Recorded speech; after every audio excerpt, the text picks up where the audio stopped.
তখন মাথায় বুদ্ধি আসলো, এইভাবে একা জীবনের থেকে কারোর সাথে বন্ধুত্ব করে জীবন কাটানো ভালো হবে। আমার সময়টা তো কাটবে, আমার মনটা তো ভালো থাকবে। একা একা জীবন মনে হয় চলবে না। কিন্তু এই যে কথাটা আপনি বললেন, এখানে আমার কিছু জিনিস জানার আছে। একটা যেটা হচ্ছে যে আপনার হাজবেন্ডের একটা বড় সমস্যা ছিল, সেটা ঠিক আছে, কিন্তু এছাড়া বাকি যে দায়িত্বগুলো পালন করা উচিত, আপনাকে একটু সময় দেয়া কিংবা অন্যান্য কাজে সহযোগিতা করা, আপনাকে প্রায়োরিটি দেওয়া বিভিন্ন কাজে, এগুলো সে করতো ঠিক মতো? জি না, এগুলো সে করতো না। না মানে সকালে 8টার দিকে দোকানে যেত, সকালেও বাইরে খাইতো, দুপুরেও বাইরে খেতো, শুধু রাত্রে মাঝে মাঝে রাত্রে বাসায় খেতো, না 3 বেলায় সে বাইরে খেতো। তার মানে আপনার সঙ্গে দেখা শুধু রাতের সময়টুকু, তাও হতো না কারণ সে অন্য রুমে থাকতো। হ্যাঁ, স্বপ্নের মতো। কত সময় যদি স্বপ্নের মতো জায়গা পেতাম তাহলে দেখতে হতো, না তো হতো না। আমি আবার মানে অপেক্ষা করতে করতে। মেয়েটা কোথায় থাকতো? আপনার কাছেই থাকতো?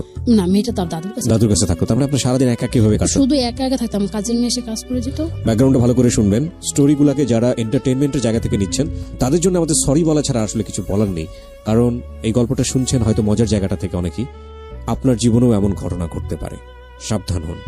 এবং সবসময় একটা কথা বলি, যে ভয়াবহ বিষয়গুলো এই সিক্রেটস অনুষ্ঠানে উঠে আসে, সেগুলো শুধু সেই সব মানুষদের জন্য না, যাতে করে আপনার জীবনে না ঘটে সেই জন্যে। সুতরাং আমাদের অনুষ্ঠানের নদীকে আঙ্গুল তুলবেন না, আপনি আঙ্গুলটা আপনি আপনার দিকে ঘোরান, যাতে করে আপনার জীবনটা নদীর মতো না হয়, প্লিজ। সো এই স্টোরিগুলোকে কেউ এন্টারটেইনমেন্টের জায়গা থেকে নেবেন না। এই জন্য আমাদের সিক্রেটসের ট্যাগলাইনটা হচ্ছে সামথিং বিয়ন্ড এন্টারটেইনমেন্ট। এন্টারটেইনমেন্টের বাইরের কোনো কিছু, এন্টারটেইনমেন্টের চেয়ে বেশি কোনো কিছু, যেটা আসলে শুধু এন্টারটেইনমেন্ট বললে কম বলা হয়। বলুন, তারপরে কি হলো? মানে বিয়ে থেকে আসার পরে সেদিন তো সারা রাত জাগনা ছিলাম, তারপর বাসায় এসে সকালবেলা ঘুম। এবং আপনি মেন্টালি একটা প্রিপারেশন নিয়ে ফেলেছেন যে আপনি কারোর সাথে ফ্রেন্ডশিপ করবেন। হ্যাঁ, কারোর সাথে ফ্রেন্ডশিপ করবো, একটা বন্ধুত্ব করি, সে তো ঢাকার বাইরে, শুধু নেক্সট টাইম শুধু কথা, এছাড়া কিছুই না। তারপরে ভাবলাম ঠিক আছে বন্ধুত্ব করি। তারপর আমি আবার কিবিরে ভাই সবকিছু লিখে রাখি। আমার একটা আমি যখন বুঝি তখন থেকে আমার একটা অভ্যাস, যা হবে সবকিছু লিখে রাখি। তারপর ওই ছেলের সাথে কথা বলতে বলতে ছেলেটা দেখে ভালোই ভালো খোঁজ খবর নিতেছে। হ্যাঁ নদী, কি করতেছ, খাইছ, পড়ছ। কিন্তু ছেলেটা আমাকে প্রশ্ন করছিল, হ্যাঁ তুমি কি ম্যারেজ না অনম্যারেজ? আমি বলছি জি না, আমি ম্যারেজ না, অনম্যারেজ। এটা বলছি, এটা আমার ভুল। তারপর আপনার সামনে বলছি আনম্যারিড। হ্যাঁ, বিয়ে হয়নি আপনার? হ্যাঁ, বিয়ে হয়নি। তবে শেষ এমন কথা অনেক মজা করে কথা বললো, মজা করে 10 দিন কথা বলার পরে 11 দিনের দিনে রাতে আপনার নিশ্চয়ই খুব ভালো লাগছিল? অনেক ভালো লাগছিল। 10 দিনের পর 11 দিনের দিনে সে রাত্রে ফোন দিয়ে বলতেছে, নদী আমি তো এখন চিটাগাং থেকে ঢাকা। আপনি রাতেও কথা বলতে পারতেন কারণ আপনার হাজবেন্ড আপনার পাশে থাকতো না তো। পরে বলতেছে কি, নদী আমি তো এখন ঢাকা আসতেছি। কেন তুমি ঢাকা আসতেছো কেন? কয় তোমার কণ্ঠ আমাকে পাগল করে দিচ্ছে, আমার তোমাকে দেখতেই হবে। আমি কই সত্যি না মিথ্যা? আমি ভাবছি তখন কি সত্যি মিথ্যা কথা।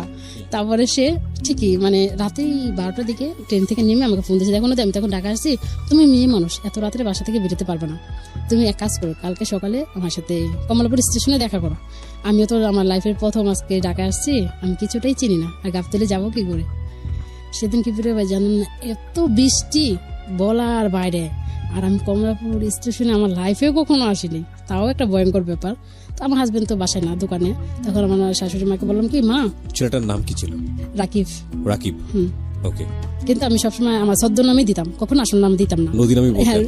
এখনো পর্যন্ত নদী নামই আছে। আচ্ছা ঠিক আছে, বলেন। আল্লাহ বলতো কি, আচ্ছা নদী তাহলে আমাকে কি দেখো, সকাল হয়ে গেছে, পরে ফোন দিতেছে, আমি তখন বৃষ্টিতে ভিজতেছি। পরে কি দেখো 10টা বেজে গেছে, তুমি আমার ফোন রিসিভ করো না কেন? আমাকে কেন তোমার ফোন আমি কেন রিসিভ করবো? আমি তো আসছি, তোমাকে মনে নেই? আমাকে সরি একটু মনে নেই। তুমি কি করছো? আমি বৃষ্টিতে ভিজতেছি। তোমার তো ঠান্ডা লাগবে। আমাকে ঠান্ডা লাগবে না। তারপর বলি তুমি কতক্ষণ আসছো? আমি বলি কি, আমি তো তো কখনো যাই নাই, তাও তো 1.5 ঘন্টা 2 ঘন্টা রাখতে পারে, জামও করতে পারি।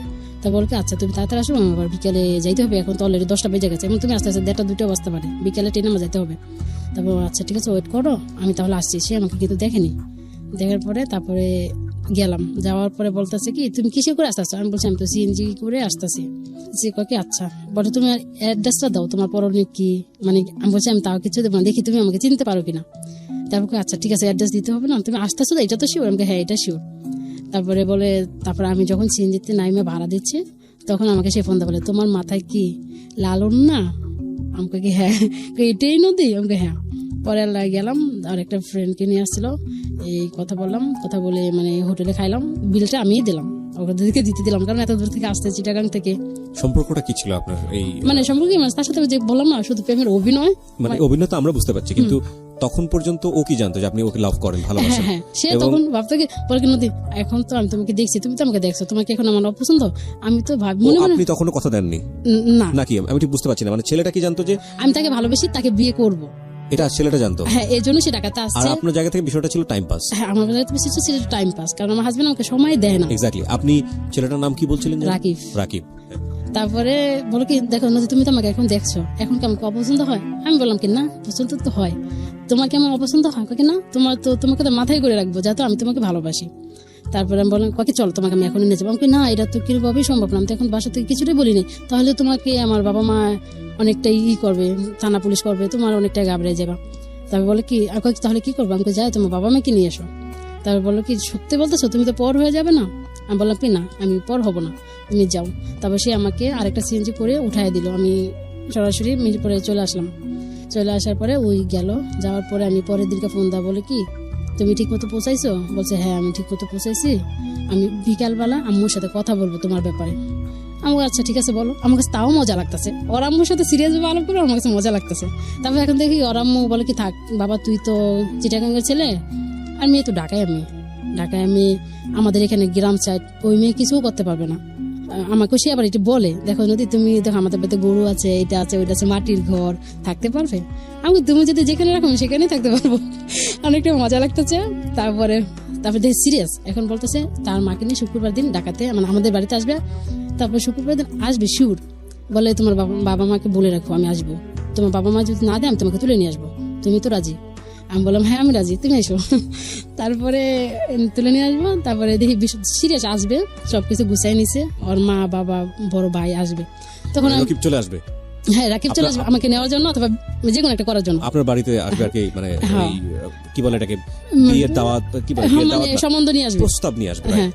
তারপরে আমি বৃহস্পতিবার দিন রাত্রে ওর সাথে কিছুক্ষণ কথা বলে একদম সিমটাই বন্ধ করে দিলাম, ওই জন্য আমার কিনার খোঁজ খবরই না পায়। কতদিনের সম্পর্ক? মাত্র 17 দিন হয়েছিল। মাত্র 17 দিনের মধ্যে এরকম সিরিয়াস হয়ে গেছে? হ্যাঁ, কিন্তু আমার কণ্ঠ ভালো ছিল, আমি এখনো পর্যন্ত ছেলেদেরকে পটাইতে মনে হয় 1 মিনিটও লাগে না। আপনি দিনরাত 24 ঘন্টা রকিবের সঙ্গে কথা বলতেন? ওই 17 দিন, 24 ঘন্টা না, ধরেন 24 ঘন্টা আমি যে 4 থেকে 5 ঘন্টা সময় ওরা দিতাম। এই প্রতিদিন 4 থেকে 5 ঘন্টা? হ্যাঁ। এই পর্যায়ে আমরা একটা বিরতি নেব, বিরতির পর আবারও ফিরে আসবো সিক্রেটসে। আপনারা যারা আমার সেন্টার থেকে কিছু নির্দেশনা পাবেন, সেই নির্দেশনা অনুসারে আপনি কাজ করবেন এবং আমি অতি দ্রুত আপনার হাতে বইটি পৌঁছানোর ব্যবস্থা করব। এই অফারটি শুধুই এই নাম্বারে ফোন করে যারা বইটি অর্ডার করবেন তাদের জন্য প্রযোজ্য, অন্য কোথাও থেকে এই অফারটি প্রযোজ্য হচ্ছে না। শুধু এই নাম্বারটি থেকে যারা বইটি অর্ডার করবেন, অ্যাডভান্স অর্ডার, ঢাকা সহ সারা বাংলাদেশে। হ্যাঁ নদী, আমরা যেখানটায় ছিলাম তারপরে ওই তো মনে হয় আমাকে অনেক বিশ্রাইছে, আমি তখন এতটা ফিল করিনি। রাকিব শেষের পরে মানে আমার বাবা বাড়িতে আমাকে যেতে দিচ্ছে। এখন কিছুদিন আমার ভাই অসুস্থ ছিল, তারপরে এই জন্য আমাকে যেতে দিচ্ছে আমার হাজবেন্ড, মানে 2 মাস থাকতে পারবো। তখন আমাদের বাড়িতে আবার কাজ করতেছিল, ছাদ জ্বালাই দিব। তখন আমার আব্বু বলতেছে, মানে একটা ড্রাইভারের নাম্বার বলতেছে, এই নাম্বারটা আমি বলি তুমি একটু এই নাম্বারটা লিখে দাও। তা আমি বলছি খাতায় না লিখে আমার ফোনে সেভ করে ফেলাইছিলাম। তো আমি কতদিন পর আব্বুর নাম্বারটা দিচ্ছি, সঙ্গে সঙ্গে দেওয়ার পরে মানে নাম্বারটা তো আমার ফোনে ছিলই। তারপরে আমি ওর একটা মিস দিলাম, মিস দেওয়ার সঙ্গে সঙ্গে ওই ব্যাগ দিল। ব্যাগ দেওয়ার পরে অনেকটা দুষ্টামি করতে করতে, আমার বোনও ছিল তখন, আমার বোনটা অনেকটা বড় হয়ে গেছে, তখন দুষ্টামি করতে করতে অনেকটা কথা বলতে বলতে মানে ওই আমাকে প্রেমের অফার করা শুরু করলো। এখন ভালোই তো কথা তো হচ্ছে। আমি তাকে একদিন বলছি তুমি কি ঢাকার না ঢাকার বাইরে? সে বলছে আমি চাঁদপুরের, কিন্তু মিথ্যা কথা, সে ছিল ঢাকারই। ওকে, নাম কি ছিল? তার নাম ছিল ইসলাম। ওকে। কিন্তু তাকে আমি কখন ইসলাম বলে ডাকতাম না, সব গাড়ি চালাইতো তো সবসময় রানিং এ থাকতো, এই জন্য তাকে আমি রানিং বলে ডাকতাম। ওকে। এই যে 5-6 মাস মানে সম্পর্ক বয়স হলো, মানে কি দেখা নাই শুধু কথা, কিন্তু হচ্ছে আমাকে অনেকটা লাভ করতে মনে হয়। মানে একদিন যদি তার সাথে আমি কথা না বলতাম, পরের দিন আমার ফোনে 200 টাকা পাঠিয়ে দিত। আমাকে এত টাকা পড়ে কেন, এত টাকা দাম করবো? এমন সময় আমার ফোনে 5,000 টাকাও জমে গেছে, প্রতিদিন 100 টাকা করে পাঠাইতো, একদিন কথা না বলে 200 টাকা পাঠাইতো। তাই আমি চলতে চলতে বলে কি নদী, আমি তো এখন বর্ষাকাল ফ্রি আছি, তোমার সাথে একটু দেখা করতে চাই, মানে মিরপুর মাজার রোড দেখা করতে আসবে। বলকে আসবে তো? পরে আমি আচ্ছা ঠিক আছে আসবো। বলছে আচ্ছা ঠিক আছে, আমি বাসা থেকে বাইরে যেতেছি, তুমিও বাইরে যাও। মানে তখন মাথায় একটা কাজ করেছে, বাসা থেকে বাইরে আসছে, আমার বাইরে তো তাদের চাঁদপুর থেকে আসতে এত সময় লাগে, এত কম সময়। তখন বলছে এখানে একটা ফলের দোকান আছে, তুমি এখানে দাঁড়াও। যার পর দেখি সে রিক্সা করে, সাদা লুঙ্গি পরে, কালো শার্ট পরে, মানে আশেপাশে তো আসলে যেভাবে আসে ওইভাবে আসছে। এখন দেখি সে মানে তার সাথে আমার সম্পর্ক হয়েছে, এটা আমি বিশ্বাসই করতে পারি না। সে এত সুন্দর, এত স্মার্ট, এত বিশ্বাস করতে পারি না। তারপরে সেদিন অনেক সময় চটবাড়ির দিক দিয়ে রিক্সা করে ঘুরছি, 500 টাকা রিক্সা ভাড়া নিচ্ছে। ঘোরার পরে এই ছেলেটা কত নাম্বার ছিল? 2 নাম্বার। 2 নাম্বার। ওকে। ঘোরার পরে আল্লাহ বলো কি আচ্ছা ঠিক আছে এখন বাসায় চলে যাও, অন্য এক সময় দেখা হবে না। পরে আমি ওই বাসায় যাওয়ার পরে আমি ওকে প্রশ্ন করলাম, সত্যি করে বলো তুমি কোথা থেকে আসছো? আর তোমার বাসাটা খুব চিনা চিনা লাগে, আমি আগেও বলছি এখনো বলি। বলে কি আচ্ছা বললে তো তুমি যাবে না, তুমি তো মানে ঢাকায় মেয়ের ছেলের সাথে কখনো কথা বলতে চাও না, আমাদের বাড়ি তোমাদের এলাকার আশেপাশে বৈলাপুরে, তার থেকে তো আমার কাটতে হবে। সে যে এলাকার এমন আছে, আজকে দেখা করছে, কালকে এমন আছে কথা বলতে পারে আমি তোমাকে নিয়ে এমন এক জায়গায় যাবো, আমার তখন এটা পছন্দ হয়নি। তারপর আস্তে আস্তে তাকেও ব্লক করলাম। ব্লক করার পরে বিভিন্ন নাম্বার ফোন দেয়, তারপর যা সিমটাই বন্ধ করে দিলাম। সিমটা বন্ধ করার পরে এমন করে 2টা সিম হয়ে গেল। আমি 6-7 মাস পরে ওইটা বন্ধ করে আবার নতুন করে সিমটা, ওই আগে সিমটা ওপেন করছি। খোলার সাথে 3-4 দিন পরে সে আমাকে ফোন দিচ্ছে, রাকিবে দেখুন কি নদী তোমার ফোন বন্ধ কেন, তোমার কি হয়েছে? আমাকে দেখলে ভাই আমার অবস্থা না খুবই খারাপ ছিল রে ভাই, ফোনটা হারিয়ে গেছে, সিমটা হারিয়ে গেছে, আর উঠাইতে পারিনি, এই জন্য তোর সাথে আমার দেখা হয়নি, কথা হয়নি। আচ্ছা এখন তুমি কেমন আছো? আমি এখন ভালো আছি। বাকি এখন আমি আসি, তোমাকে বিয়ে করবো, আমি তো এখনো তোমার জন্য পাগল আছি। আমি তুমি বিয়ে করবি? আমার তো বিয়ে হয়ে গেছে। এটা আপনি বললেন? মানে এটা বললেন এই কারণে যাতে সম্পর্কটা শেষ হয়ে যায় আর না আগে সামনের দিকে। তারপরে ওর মানে ওই একটা হোটেলে জব করতো, স্টাফ ছিল, আর ওর একটা মামা ছিল, মামা কি মানে এক সমান বয়সে 2-1 বছর বড় ছোট হতে পারে, মানে হোটেলের ম্যানেজার ছিল। মানে ওই অনেক মেয়েদের সাথে অনেক দুষ্টামি করে দেখে, মানে ওর ফোনটা মামার কাছে জমা রাখতো। তা মাঝে মাঝে আমিও ফোন দিলে মামা রিসিভ করে বলতো কি আচ্ছা আপনি পরে ফোন দেন, আমি ওই আসলাম বলবো। তারপরে মামার সাথে 2-1 দিন কথা বললাম, মামা তারপরে আমার নাম্বারটা মামার ফোনে সেভ করে নিল, আমি বুঝতেও পারিনি। এক সময় মামা আমাকে কয়েক মাস পরে ফোন দিল, ফোন দিয়ে বলো কি তুমি কি নদী? আমাকে হ্যাঁ আমি নদী। আমি কণ্ঠ শুনে বুঝতে পারছি এটাই সেই মামা। আর তারপরে বুঝতে পারার পরে বলে কি আমি তোমাকে একটা কথা বলতে চাই। আমি কি? আমি না তোমাকে অনেক বেশি ভালোবাসি, আমি সেটা তোমাকে জানাইতে চাই। আমাকে কেন ভালোবাসবে? আমি ওই মামা ডাকতে থেকে আমিও মামা ডাকতাম। আমাকে ঠিক আছে, এটা পরে আমি আপনাকে উত্তরটা দেবো। সেদিন ছিল 5 তারিখ। বলে আচ্ছা তুমি আমাকে 6 তারিখে উত্তর দিবা। তারপরে আমি 6 তারিখে ভাবলাম আমি এখনো উত্তর ডিস্ট্রাই পাইনি, 7 তারিখে দেবো। তারপর ভাবলাম তার সাথে মজা করছি, তার মামার সাথে একটু মজা করি, টাইম পাস তো টাইম পাসই, আর সে তো ঢাকার বাইরে। তারপর সেই মামার সাথে কথা বলতে 7 তারিখে বললাম হ্যাঁ বলার পরে তারপরে কথা চলছে আবার এই 3-4 ঘন্টা কথা চলছে। কথা চলার পরে মামা একে বলকে আমি তো তোমাকে সম্পর্ক করছি, আমি তোমাকে বিয়ে করব। আমি কিভাবে বিয়ে করবো? ফোনে বিয়ে করবো। ফোনে বিয়ে করবে কিভাবে? ফোনে কোন সময় বিয়ে হয়? তুমি তো আমাকে দেখলো না। ওকে আমি তোমাকে দেখি নাই, তোমার কণ্ঠ শুনে আমি তোমাকে ভালোবাসি। তুমি আমাকে ফেসবুক আইডিতে ঢুকে আমাকে দেখো, আমি চাবো না তুমি আমাকে ফ্রেন্ডশিপ পাঠাও না, শুধু আইডিতে ঢুকে আমাকে দেখো। তারপর ঠিকই আমি তাকে দেখলাম, দেখি কি আছে মোটামুটি ভালো। আমাকে থাক দেখছি তো ছেলে হলে হয়েছে, মানে আপনার ভিতরে একটা পৈশাসিক আনন্দ হচ্ছিল, ছেলে হলে হয়েছে যেমনই ছেলে হলে হয়েছে। তারপর 15 তারিখে বলে আমি একটা মাজারে যাবো, সেদিন ছিল শুক্রবার, আমি একটা মাজারে যাবো, মাজারে যে আমি যা বলবো তুমি মানে হ্যাঁ বলবে। আমি আচ্ছা ঠিক আছে, মানে মাজারে গেল, যার পরে বিয়ে যেভাবে হয় ওইভাবে মানে বলতেছিল। তারপর লাস্টে বলে কি আচ্ছা তুমি কবুল বলো। তারপর 3-3 বার কবুল, আমি এমনি মজা করে বললাম, আমি তো মজা ফান। সে কিন্তু আমাকে দেখে নাই, মানে ওইভাবে ওই আমাকে স্ত্রীর ভাবে মেনে নিচ্ছে। পয়লা বৈশাখ আসলো, পয়লা বৈশাখ আসার পরে মানে ওই আমাকে বলতেছে তুমি তো আমার স্ত্রী, তুমি তো আমার কাছে কখনো কিছু চাও না, শুধু নেক্সট টাইম তোমার ফোনে যখন কিছু টাকা না থাকলে আমি শুধু টাকাটা পাঠাই, এছাড়া কিছু চাও না। তাহলে এখন পয়লা বৈশাখে তোমার জন্য 5,000 টাকা পাঠাই, একটা বিকাশ নাম্বার দাও। আমি কিনা 5,000 টাকা কেন পাঠাবো?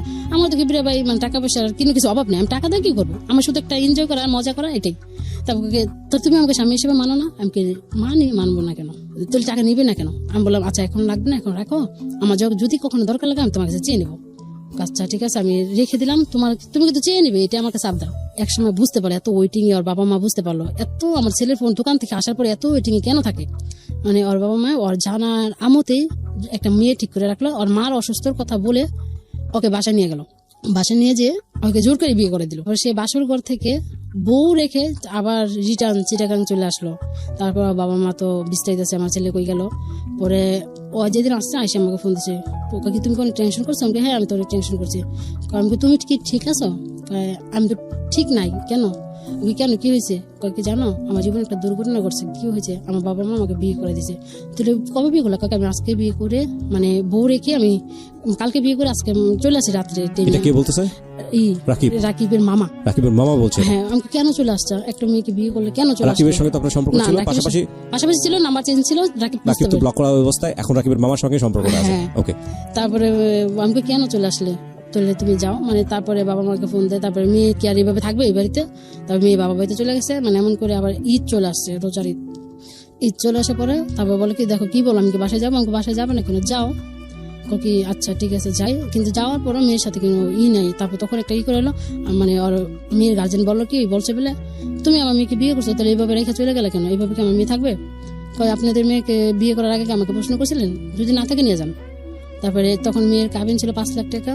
তখন বলো কি সারাসারি করতে হলে 3 লাখ টাকা দিতে হবে। তারপর সে বললো আমাকে 2 থেকে 3 মাসের সময় দেন, আমি 3 লাখ টাকা দিয়ে আমি ডিভোর্স পেপার পাঠিয়ে দেবো। আমি তখন ভাবি সে মেয়েটার জীবনটা কেন সে নষ্ট করবে, আমারটা তো টাইম পাস, আমি তো রিয়েল না। তখন আমি মনে মনে এই কথাটা ভাবতেছি আর মানে তার থেকে একটু মানে সরতেও চেষ্টা করতেছি, দেখি তা থেকে একটু সরতে পারি কিনা। বলে আমি এখন চিটাগাং থেকে কক্সবাজার ট্রান্সফার হয়ে যাবো, আমি তোমাকে নিয়ে ওখানে নিয়ে থাকবো। মানে আবার না বলে কষ্ট পাবে, কারণ তাকে তো আমিও এখন একটু ভালোবাসতে শুরু করছি। তারপরে বলি আচ্ছা ঠিক আছে, যেটা ভালো পাবো সেটাই করো। তারপরে এই সময় আরেকটা ছেলে চিটাগাং থেকে এই একইভাবে শুধু রং নাম্বার আবারও ফোন আসছে। ফোন আসার পরে মানে আবার সে মেসেজ করছিল প্লিজ কল মি, মানে কলটা ব্যাক করতে বলছিল। তারপরের দিন আমি ব্যাগ দিয়েছি, ব্যাগ দেওয়ার পরে একটা ছেলে মানে চিটাগাং বাসায় কথা বলে তো আমি বুঝতে পারি না কি বলে না বলে, কিছুই বুঝি না। তারপরে মানে কথা বলতে 1 সপ্তাহ মতো কথা বললাম। আমি এখন ভাবি কি থাক, ওকে তো আমার বলতে হবে, যে করে হোক তাকে বলতে হবে। একদিন ছেলেটা অনেকটা ভদ্র ছিল, সে মুরগির ব্যবসা করে। তারপরে সে 2টার দিকে মানে খাওয়া দিয়ে বাসাতে বাইরে আমাকে ফোন দিছে, মানে যাবে 4টার দিকে, মানে বাসাতে বাইরে আমাকে ফোন দিছে। ফোন দেওয়ার পরে কথা মানে বলতেছে, তারপর আমাকে চাচ্ছা অনেক কথা তো শুনলাম, আমি আপনার সাথে একটা কথা বলতে চাই। কি কথা বলো? তারপরে বললাম আমি না আপনাকে ভালোবাসি, আপনি কি বলেন, হ্যাঁ বলেন অথবা না বলেন, যেগুলো একটা এখনই বলেন, তাহলে বলক মারবো। তারপরে বলে কি ঠিক আছে তুমি একটা কথা বলছো, আমি এটা এখন অ্যান্সার দিব না, দিব পরে। আমি কতক্ষণ পরে? দিব পরে, এইটাই। তারপরে তখন 2টা আড়াইটা থেকে বলছি। তারপরে এমন কথা বলতে মানে কিছুক্ষণ পরে ফোন দেয়, কিন্তু আমাকে কি অ্যান্সার কি বলছি না এখন না পরে। তারপরে রাত 3টা বেজে গেল, তখন ছিল বুধবার, আপনার অনুষ্ঠান ছিল 1টা পর্যন্ত, অবশ্যই জেগে থাকতে হবে। তারপর অনুষ্ঠান শোনার পরে আবার ফোন দিছি, পরে বলকে আচ্ছা আমি আর 1-1.5 ঘন্টা লাগবে, ফ্রি হয়ে তোমাকে জানাবো। তারপরে ফ্রি হয়ে জানালো হ্যাঁ আমি তোমার অ্যান্সারে রাজি হওয়ার পরে তারপরে মানে এবার কথা চলতে আছে, ওর মাল শেষ হয়ে যায় 3টা 3:30, ওই বাসা যায় 6টায় 7টায়, মানে তখন পুরো কয়েক ঘন্টা আমাকে সময় দেওয়ার পরে মানে রাকিবের মামা আমাকে লক দিচ্ছে। তখন আমি না ঠিক আছে, আমি যেটা বুঝতে পারছি সেটা হচ্ছে যে আপনি চাচ্ছেন রাকিবের মামার বিয়ের সংসারটা ভেঙে না যাক, হ্যাঁ এবং এই জন্য আপনি মানে আস্তে আস্তে ওর জীবন থেকে সরে যেতে চাইতেছি। মানে যখন অন্য কারোর উপর ইনভলভ হচ্ছেন, হ্যাঁ আমি ভাবছি তাকে আমি 3-4 ঘন্টা সময় দিলাম, এখন যদি আমি 2 ঘন্টা সময় দিই আমার আস্তে আস্তে ও কমে যাবে। এটা তো আপনার জন্য নেশার মতো হয়ে গেছে, আপনার কারো না কারোর সাথে কথা বলতেই হয়, হ্যাঁ না হলে আপনার ভালো লাগে না, রাইট? হ্যাঁ আমারও কথা বলতে হয়। তারপরে আমি তার লাইফ থেকে সরে যাবো, অন্য কারো লাইফে যাই একটু এনজয় মজা করবো। তারপর আমি এখন ওই ছেলের সাথে কথা বলে মাঝে মাঝে রাকিবের মামা আমাকে ফোন দিয়ে ওয়েটিং এ পায়, আমার ফোন ওয়েটিং পেলে ওর মাথা অটোমেটিক গরম হয়ে যাবে। আর ওই যে মিঠু এই ছেলেটা অনেকটাই ভালো, মানে ওয়েটিং এ পাইলো, মানে একটা ভুলভাল দিয়ে একটা প্রশ্ন দিয়ে কাটা পেতাম, তাহলে ভাবি 2টা সিম নেই, 2টা ফোন থাক, তাহলে দুজনকে সময় দিতে পারবো। তারপরে ওই রাকিবের মামা কি করলো, এক পর্যায়ে মেয়েটাকে ডিভোর্স দিয়ে দিল। ডিভোর্স দিয়ে দিল? হ্যাঁ। ডিভোর্স দেওয়ার আগে আপনার সঙ্গে কথা বলেছিল যে এরকম? না, আমাকে বলেনি। ডিভোর্সটা কি আপনার কারণেই হয়েছে? আমি ভাবি মনে হয় আমার কারণেই হয়েছে। আমি তো যদি তাকে এমন করে ভালোবাসার অফার না করতাম, মানে এমন করে না জড়াইতাম, তাহলে তো মনে ডিভোর্স তো হতো না। কিন্তু আপনার সঙ্গে জড়ানোর পরে তো সে বিয়ে করেছে। হ্যাঁ। তাহলে সে বিয়ে কেন করলো? বিয়ে বাবা মা জোর করে করছে, যদি বিয়ে না করো তাহলে আমি আর তোর বাবা মারা যাবো। ঠিক আছে তো ডিভোর্স হয়ে গেল। হ্যাঁ। তারপরে মানে কথা বলতে মানে একসময় দেখি কি মানে ওয়েটিং এ পাইলো, রাত বাজে 2টা, মানে ওই ছেলেও ফোন দিছে, মিঠুও ফোন দিছে, রাসেলও ফোন দিতেছে। মানে ওয়েটিং পাওয়ার পরে বললাম কি আমার রাসেল তুমি এই মুহূর্তে কল দাও, মানে এই মুহূর্তে আর অডিও কল তো মানে হয় না। ওকে। রাসেলটা হলো যার বউ ডিভোর্স হয়ে গেছে, রকিবের মামা। আর আরেকটা ছেলে যে মিঠু। রাসেল এবং মিঠু দুজনের সঙ্গে আপনি চালিয়ে যাচ্ছেন। হ্যাঁ। পরে বললাম কি তাহলে আবার 2টা ফোন কিনলাম, তাহলে কথা কি মানে 2 হেডফোন দিয়ে দুজনই লাইনে রাখতাম, দুজনের সাথে একই কথা চালিয়ে যেতাম। মাঝে মাঝে কোনোটা রাগ করে আমাকে উল্টা পাল্টা কথা কমো, তাহলে একটা না একটা রাগ করে কাইটে দেবো, তাহলে একটার সাথে চালিয়ে যাবো। একটা গন্তব্যহীন একটা রিলেশনশিপ। এবং আপনার জায়গা থেকে যে শুধু টাইম পাস, মানে আপনাকে কোম্পানি দেওয়ার কেউ নাই, এটার উপর বেসিস করে আপনি ছেলেদের সাথে এই ধরনের মিথ্যা অভিনয় করে যাচ্ছেন। আচ্ছা, তো এই সম্পর্কের মধ্যে কি অনৈতিক? পুরো সম্পর্কটাই অনৈতিক। তারপরে জিজ্ঞেস করছি আপনাদের মধ্যে ভার্চুয়ালি কোনো মানে ফোনের মাধ্যমে কোনো অনৈতিক সম্পর্ক তৈরি হতো কিনা? হ্যাঁ। ওকে, ঠিক আছে, বলেন।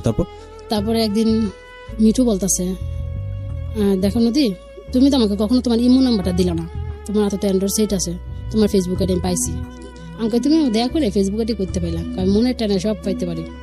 কিন্তু আসলে সেটা ছিল মিথ্যা কথা, মানে আমার থেকে ফেসবুক আইডিটা নেওয়ার জন্য।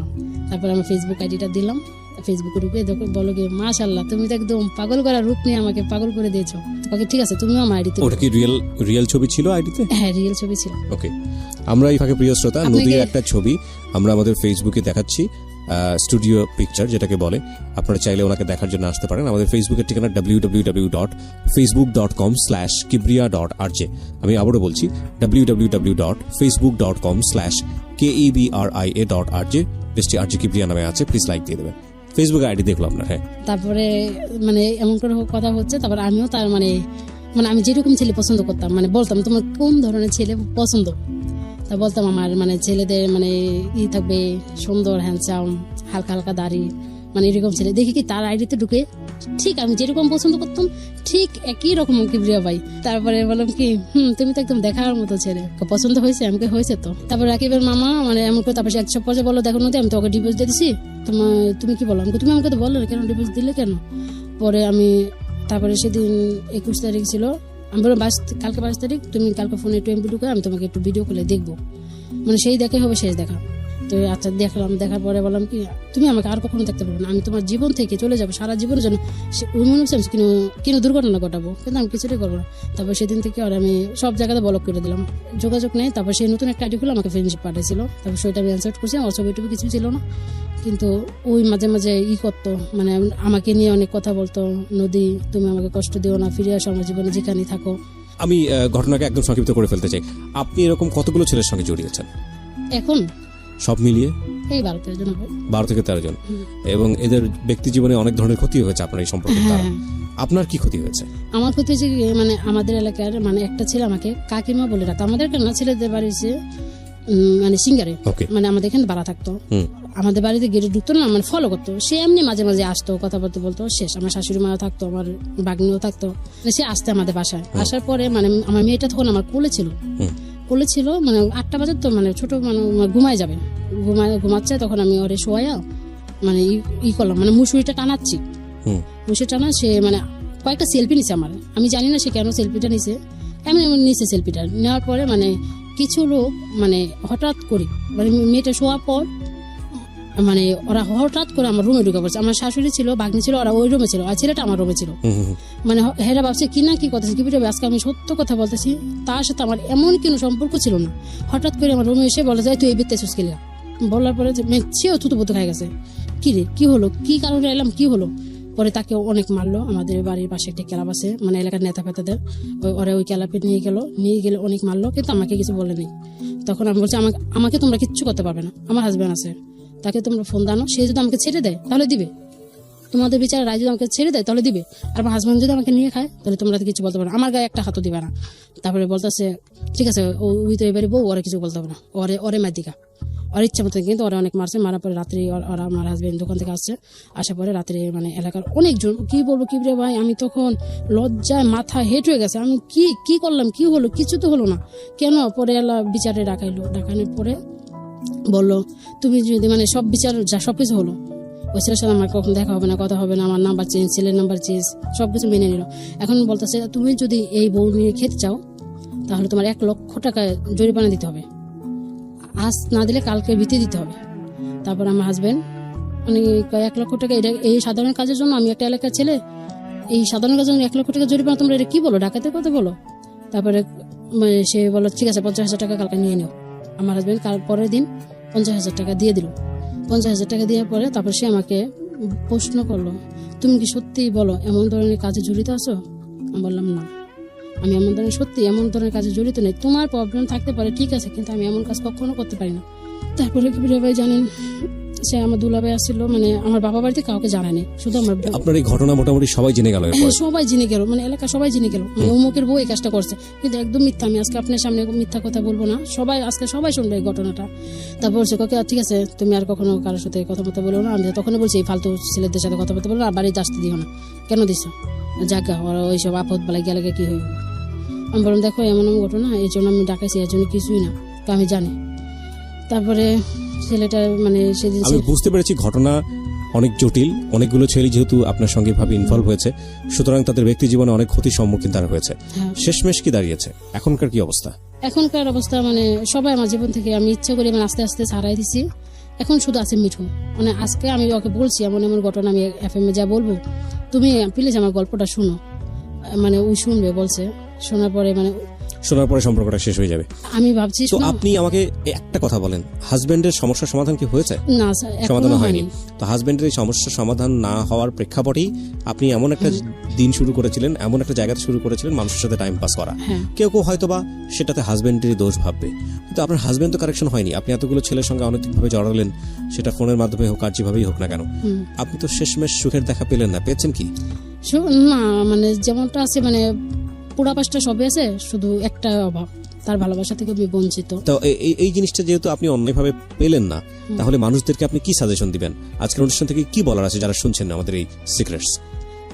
প্রথম কথা হলো, কেন বাবা মা জানে এমন বয়স্ক লোক দেখে অল্প বয়সের মেয়েদেরকে বিয়ে না দেয়। ওকে। দ্বিতীয় প্রশ্ন হলো, আমার মতো করে জানি কেন ছেলেদেরকে না ঠকায়। ওকে। তৃতীয় প্রশ্ন হলো, মিঠু তুমি আমাকে পারলে ক্ষমা করো, আমি জানি তুমি আমার গল্পটা শুনবে, তুমি এখনো তুমি লাইনে আসো, আমাকে ফোন দিচ্ছ, তোমার জি। ফোনটা রিসিভ করতে পারতেছি না, তুমি পারলে আমাকে ক্ষমা করে দিও। তুমি শপথ নিয়েছিলে তুমি মারা যাওয়া পর্যন্ত বিয়ে করবে না, তুমি আমাকে দেখে বিয়ে করতে রাজি হয়েছো। এবং কিবরিয়া ভাই, সে আমি যে 100% বলে দিচ্ছি, দেখো আমার বিয়ে হয়েছে, আমার একটা মেয়েও আছে। তারপরে সে রাজি। তারপরে বলে কি, আমার তো বয়স হয়েছে মোটামুটি অনেকটাই, 2 ভাই বিয়ে করছে, আমার বয়স হয়েছে, তাহলে আমি আমার ফ্যামিলি এক পর্যায়ে ফ্যামিলিকে বলে দিল কি, আমি ঢাকার মেয়েকে বিয়ে করে ফেলেছি, আমার একটা বাচ্চাও হয়ে গেছে, তোমরা বকা সকা করবা দেখে আমি আমার বউ বাচ্চা বাসায় আনতে পারি না, তোমরা এখন কি বলো। তারপর এই কথা শুনে ওর মা ওকে অনেক অনেক আদর করে, বলে আচ্ছা ঠিক আছে, বিয়ে জানি করছো, তাহলে তো বউ বাচ্চা আনতেই হবে। মানে এতটা বেশি অ্যাডভান্স হয়ে গেছে হ্যাঁ, শুধু তারপরে ফোনে কথা শুনে। হ্যাঁ, Okay. তারপরে আমিও ওর ফ্যামিলির সাথে কথা প্রিয় বলতাম। শ্রোতা, আমরা এখানে এন্ডিং মার্ক টানছি। আজকের এই স্টোরিটা অনেক বেশি ছোট ছিল, আপনারা নিশ্চয়ই জানেন। ছোট হওয়ার পেছনে একটা যুক্তিসঙ্গত কারণও আছে। নদীর সিক্রেটস এখানে শেষ হচ্ছে। ইনফ্যাক্ট এই স্টোরিটা আমরা আরো ইন ডিটেলে যেতে পারতাম, সেটা আমরা যাচ্ছি না এই কারণে যে বিষয়গুলো অনেক সময় রুচিসম্মত হবে না অনেকের কাছেই। আর আমরা আসলে মূল মেসেজটা আপনাদেরকে দেবার চেষ্টা করেছি। নদী যতটুকু বলেছে আমার মনে হয় মূল মেসেজটা অনেকখানি পরিষ্কার। আমরা ঠিক রাত 12টায় আরো একজনকে এন্ট্রি করব আমাদের আজকের এই সিক্রেটসে, এবং রাত 12টার পরের যে স্টোরিটা আপনারা শুনবেন সেটা আপনাদের অনেকখানি চোখ খুলে দেবে। আমি আসছি নর্দা থেকে, বসুন্ধরা নর্দা থেকে। বসুন্ধরা নর্দায়? জি। ওখানে আপনি কাজ করেন না থাকেন? ওখানে আমি থাকি। আচ্ছা। আমার নাম মেহেদি। মেহেদি, আপনার জন্ম জেলা কোথায়? আমার গ্রামের বাড়ি বরিশাল, গৌরনদী থানা। ওকে মেহেদি, আজকে যে বিষয়টা আপনি এখানে বলতে যাচ্ছেন সেটা কেন বলছেন, সেই জায়গাটিতে যাওয়ার আগে আমি আপনাকে যেটা জানতে চাইবো যে সিক্রেটস অনুষ্ঠানটিকে আপনি শোনেন? আমি রেগুলার শুনি। এটা বয়স তো অনেক অল্প। যে অল্প, আমি আপনার আগেটাও শুনতাম, আর আগেটাও এখন শুনতেন? নতুন এটাও শুনি। এটাও আপনি রেগুলার শোনেন? ওটা শোনা বন্ধ করে এখন এটা শুনি আমি। ওটা শোনা বন্ধ করে দিয়েছেন? জি, ওটা বন্ধ করে আপনারা এটা শুনি, কারণ আপনারা আমি সবসময় ফলো করি। আপনার 2টা বই আমি কিনছিলাম, আচ্ছা, এখন আছে আমার কাছে বাসায়। Thank you so much, thank you so much. এটা আমার জন্য অনেক বড় পাওয়া। যাই হোক, প্রিয় শ্রোতা, আজকের এই অনুষ্ঠানটি সারা বাংলাদেশ ব্যাপী শোনা যাচ্ছে। বাংলাদেশের 62টি জেলায় একযোগে আপনারা শুনতে পাচ্ছেন ঢাকা FM 90.4। এবং আজকে মেহেদি কি সিক্রেটস রিভিল করছে সেটা আপনাকে সচেতন করবার জন্য, মেহেদির দিকে আঙ্গুল তুলবার জন্য নয়। মেহেদি, কোনো বিষয় যদি আমাদের কনফিউশন থাকে, কোনো বিষয় যদি আমাদের কাছে মনে হয় কন্ট্রাডিক্টরি বা প্রচার করার সম্ভব না, সেক্ষেত্রে আমরা একটা SMS পোলের আহ্বান করি আমাদের লিসনারদের কাছ থেকে, তাদের মাধ্যমে ভোটাভুটি হয়। সেখানে যদি আপনি কম ভোট পান, সেক্ষেত্রে আপনার গল্প বলাটা থামিয়ে দিতে হবে, সেটা তো আপনি নিশ্চয়ই জি, জানেন। আমি জানি। ওকে, শুরু করছি আমরা সিক্রেটস। এবং সিক্রেটসের সিক্রেটস যেগুলা, মানে মেহেদির সিক্রেটস যেগুলা, সেটার ব্যাকগ্রাউন্ড থেকে আমরা শুরু করতে চাই। আমরা রিভিল করতে চাই কেন একজন মানুষের জীবনে সিক্রেটসের জন্ম হয়। তার আগে এখন আমি যে প্রশ্নটা করব, যে কেন আজকে আপনি লাখ লাখ মানুষের সামনে এই ব্যাপারটা কনফেস করতে আমি যাচ্ছেন? আসছি আসলে, সবাই তো বলতে পারে, অনেকেই তো ভুল করে, তো ভুল করে তো সবাই তো সাহস পায় না। তো আমি আমার ভুলের কারণে আমি আমার ছেলের উপরে সব প্রভাব পড়ে। তো আমি চাইতেছি যে আমি যে ভুলগুলো করছি এগুলো যেন কেউ কখনো না করে। আর আমি যেসব কাজে জড়াইছি হয়তো অনেকে জানে না, তো ওইগুলো সবাইকে সতর্ক করার জন্য সচেতন করবার জন্য। ওকে, একেবারে ব্যাকগ্রাউন্ড থেকে যেতে চাই, বলুন। আমার জন্ম আমাদের গ্রামের বাড়িতে বরিশালে। তো ওখানে আমি যতটুকু মনে পড়ে, যতটুকু ছোট থেকে মনে পড়ে ওটুকু বলি। তো আমি 5-এ পড়ি তখন। তো আমার বাবা আবার রাজনীতি করতো, তখন আমার বাবা একটু জাল ভোট দিত। তখন তো আবার ভোটার আইডি কার্ড ছিল না, জাল ভোট দিত। তো আমার বাবা জাল ভোট দেওয়ার কারণে ধরা খায়, একটু ধরা খাওয়ার পর ঢাকা চলে আসে। তো আমরা 3 মাস তার কোনো খবর যাই না, আমরা ওদের গ্রামে থাকতেছি, লেখাপড়া করতেছি। আমি তখন 4-এ পড়ি সম্ভবত। ক্লাস 4। আপনার ভাই বোন কয়জন? আমরা 4 ভাই, আমার বোন নাই। আপনি আপনার পজিশন? জি, আমি বড় সবার বড়। জি, আমি সবার বড়। তো আমার বাবা চলে আসার পরে আমরা কোনো খবর জানি না কি অবস্থা। তো আমি লেখাপড়া করি। তো স্কুলে পড়ার অবস্থায় একটা মেয়ের সাথে আমি যে বাসা থাকি, মানে নিম্ন ফ্যামিলি ছিল, তো আমরা একটু কমর বাসার ভিতরে ভাড়া থাকতাম। তো ওখানে একটা মেয়ে ছিল, আমি তখনও লাভ জিনিসটা আমি বুঝতাম না। ও মেয়ের সাথে কথা বলতাম, দুষ্টুমি করতাম, আমি সবসময় আমরা যেভাবে গ্রামে দুষ্টুমি করে ওভাবেই করতাম। তো মেয়ের সাথে আমি রেগুলার কথা বলতাম, ওদের বাসায় যেতাম। তো আমাদের বাসায় টিভি ছিল না। মেয়েটার নাম কি ছিল? মুক্তা। জি। ওকে। তো আমি ওই মেয়েটার সাথে তখন প্রথম কথা বলি, কথা বলার পর এমনি এক বাসায় থাকি, দুষ্টিম ফাজলিম আমরা সবসময় করি, আপনাদের দৌড়দৌড়ি করি। তো ওদের বাসায়, আমাদের বাসায় যেহেতু টিভি ছিল না, ওদের বাসায় আমরা টিভি দেখতাম, ছবি দেখতাম। তো তখনও আমি ওই জিনিসটা বুঝতাম না। দেখা যায় রাত্রে 3-4 পর্যন্ত আমরা টিভি দেখতাম, সবাই ঘুমাই যেত, আমরা ওরা 2-3টা মেয়ে ছিল, আমরা 2-3টা পুরো ছিলাম। দেখা যায় এক জায়গায় বসে আমরা ছবি দেখতেছি। তো একসময় ওর পাশে বসি, পাশে বসে আমার হাত ধরে, মানে আমিও তখন বুঝি না যে জিনিসটাকে হয়তো দুষ্টিম ফাজলিম করতেই পারে, আমরা যেহেতু হাত ধরে, এটা তো বেশি কিছু না। তো আমার হাত ধরে, তো আমিও আবার আমারও একটা আগ্রহ জাগলো যে ও হাত ধরে, তাহলে আমি ওর হাত ধরি। ঠিক আছে, তো হাত ধরতে ধরতে এক সময় আমি কাঁধে হাত দিই। তো আমি এর বেশি কিছু যাই না, তো কাঁধে হাত দেওয়ার পর ওই পর্যন্ত আমি থাকি। পরের দিন আমরা আবার ওরকম সব প্রতিদিন যেভাবে দুষ্টিম ফাজলিম ওরকম করি। তো ও আবার গোসল করতে গেছে গোসলখানায়, তো আমার গোসলখানা ডাকতেছে। তো আমি বুঝতেছি না আপনি কোন ক্লাসে পড়েন তখন? তখন আমি 7 উঠছি। ক্লাস 7। আর মেয়েটার বয়স? মেয়েটার বয়স হয়তো আমার থেকে 3 বছর ছোট হবে। আপনার থেকেও 3 বছরের ছোট? তো ও আমার গোসলখানা ডাকতেছে যে একসাথে আমরা গোসল করি। তো আমি আবার এতটা লজ্জা পেতাম তখন, আমি এটা এমনি এখনো বর্তমানে মেয়েদের সামনে একটু লজ্জা পাই বেশি, তারপরও ভুল বেশি করছি। তো আমি ওই মেয়েটা যখন ডাকছে তো আমি যাই না, তারপর একসময় যাই। তারপর ওখানে দেখা যায় ওর সাথে আমার এতটা কিছু না এলেও অনেকটা কিছু হয়ে যায়। পরে যে বাড়ি মানুষ সবাই জানাজানি হয়ে গেছে চিলি করার কারণে। তো মেয়েটা দেখা যায় মেয়েটার মা পুরা দিত, আর ওই বাসার ম্যানেজার ছিল। তো আমাদের বাসা থেকে না করে দেওয়ার পরে আমি অন্য বাসায় চলে যাই, আমরা ওই বাসা ছাইরা। তো আমার জন্য ওই বাসার কারণে আপনার বাসা ছাড়তে হইলো। তো ছাড়ার পর আমি ওদের পাশে অন্যটা বাসা যাই, যার পর ওখানে আমরা 3 মাস থাকি ওখানে। তো ওখানে একটা প্রতিবন্ধী মেয়ে ছিল, ও বোবাক ছিল, কথা বলতে পারতো না। তো ওদের বাসায় যাইতাম, ওদের সাথে দুষ্টুমি খেলাধুলা করতাম। ঠিক আছে, তখন আস্তে আস্তে আমার ওই খারাপ জিনিসটা ভিতরে ঢুকে আসতো আস্তে আস্তে, যে মেয়েদের করতো, বা ওই যে আমি দেখা যায় ওর বাসায় থাকতাম, আমরা খারাপ ছবি দেখতাম, ভিডিও দেখতাম। তো এইগুলো আমার মেয়েটার সঙ্গে একসাথে দেখতাম, একসাথেই দেখতাম, একসাথে ওইগুলো দেখতাম। রুমে আর কেউ থাকতো না? না, ও দেখা যেত সবাই, আমরা 2-3টা ছেলে থাকতাম, আবার ওরা কিছুক্ষণ দেখে চলে যেত, আবার আমরা দুজনে দেখতাম দুষ্টুমি ফিল্ম করতে করতে। পরে কইলাম এই ছবিটা দেখে কি আছে এর ভিতরে। তো আমরা তো অত বুঝতাম না যে এটার ভিতরে কি থাকতে পারে। তো দেখতাম, চালু করতাম, ও দেখতাম, আমিও দেখতাম বসে বসে। দেখা যায় ও পরে আবার কিছুক্ষণ দেখা পর ও কয় আছে এগুলো দেখা দরকার না, এগুলো বন্ধ করে দে। তো আমরা যখন ওই বাসায় আসি, আপনার মনের মধ্যে সব উল্টাপাল্টা চিন্তা ভাবনা ঢুকে যাইতেছে। তো আমি তখন ওই বাসাটা চেঞ্জ করার পর যখন ওই বাসাটা ঢুকি আমরা, তো ওই প্রতিবন্ধী মেয়ের সাথে আমরা ওই বাসায় যাইতাম। যাওয়ার পরে দেখা যাচ্ছে কি ওর বাসায় আমরা রাতেবেলা খেলাধুলা করতাম, দুষ্টামি করতাম। তখন এই ঢুকতো না। তো মেয়েটা শরীরে হাত দিলে মেয়েটা কিছু বলতো না। এটা আপনি ইন্টেনশনালি ওনার সঙ্গে এই জিনিসটা করেন? একদিন হয় নাই, আমার অনেকদিন হয়েছে। আপনি এটা মানে মেয়েটার বয়স কত ছিল? মেয়েটার বয়স ছিল আমার সমান হবে, একটু ছোট হবে তখন। সময় একটা বিষয় একটু খেয়াল রাখবেন যে আমরা আসলে অনেকে শিশু বয়সটাকে অনেকেই অগ্রাহ্য করি। ও ক্লাস 7-এ পড়ছে ওই সময়টাতে, তার মানে ওর বয়স হচ্ছে 12 বছর। তার মানে 12 বছর বয়সের একটা শিশুকে যদি প্রপার এডুকেশন দেয়া যায় about sex, actually yes I am uttering this word, because এটাকে ট্যাবু মনে করে এটাকে যদি মানে ওই কি বলা যেতে পারে ঘরের কোনায় লুকিয়ে রাখা হয়, না না না এটা নিয়ে কথা বলা যাবে না, তাহলেই ক্রাইমটা বেশি হবে। বরং এই জিনিসটা নিয়ে সঠিক শিক্ষা দেওয়াটা খুব জরুরি। ক্লাস 7-এর বাচ্চাটাকে যদি খুব সুন্দর করে বোঝানো যেত যে দেখো এটা হচ্ছে এই জিনিস এবং এটার সময়সীমা হচ্ছে এটা, এছাড়া এটা করাটা হচ্ছে এটা ভয়াবহ রকমের অন্যায় অপরাধ এবং এটা করলে তোমার জন্য এটা ক্ষতির কারণ হতে পারে। এই যে সুন্দর করে বোঝানো, এডুকেশন দিয়ে দেওয়া, এটা আমাদের এখনকার আমি যত জানি যে পাঠ্য বই কিছুটা হলেও এসেছে। আমার মনে হয় ফ্যামিলি এডুকেশন এই জিনিসটার জন্য খুব বেশি জরুরি, কারণ আমরা আসলে এইরকম জেনারেশনে বড় হয়েছি, ইভেন এখনো হচ্ছে। আমরা যদি বাবা মায়ের কাছে ছোটবেলায় জিজ্ঞেস করতাম যে বাবা বা মা আমাকে তোমরা কোথায় পেয়েছো, আমি কিভাবে এসেছি দুনিয়াতে, তখন কেউ বলতো যে তোমাকে না আমরা কুড়িয়ে পেয়েছি, তোমাকে না আমরা ওই মেলার হাট থেকে কুড়িয়ে পেয়েছি। মানে বিষয়টা এমন যে তাদের সামনে এই বিষয়গুলো নিয়ে ডিসকাসই করা যায় না। তো এগুলোর জন্য সুন্দর একটা পরিবেশ দরকার হয়, হেলদি এনভায়রনমেন্টের দরকার হয়, নইলে এই ধরনের ঘটনা ঘটতে পারে এবং এটা খুবই ডাইভার্জেন্ট টাইপের রিলেশনশিপ করে, কজ এক ধরনের অ্যাডিকশন তৈরি হয়। শিশুদের সামনে যে জিনিসটা গোপন করা হয়, শিশুদের সেই জিনিসটার প্রতি তীব্র আকাঙ্ক্ষা তৈরি হয় এবং সেই আকাঙ্ক্ষা একটা সময় তাকে বিপথে নিয়ে যেতে পারে। ওর ক্ষেত্রে দেখুন, ও যেই ধরনের বিষয়ের সঙ্গে জড়িত, ও কিন্তু প্রথম দিকে জিনিসগুলো বুঝে ওঠেনি যে আসলে কি হচ্ছে। তারপরে যখন বুঝে গেল যে না এই জিনিসটা হচ্ছে এটা, তখন এটার সুযোগ নেবার চেষ্টা করছে এবং ক্লাস 7-এর এইজেও এটা হতে পারে। এবং যে মেয়েটার সঙ্গে ইনভলভ হয়েছে সেটাও কিন্তু ওর সমবয়সী। So this is very very important. বাচ্চাদেরকে এই সম্পর্কে ফ্যামিলি থেকে এডুকেশন দেওয়াটা খুবই জরুরি, যাতে করে তারা কোনো ধরনের অনৈতিক কাজে জড়িত হতে না পারে এবং সেক্ষেত্রে বয়সটাকে অগ্রাহ্য অবশ্যই করবেন না।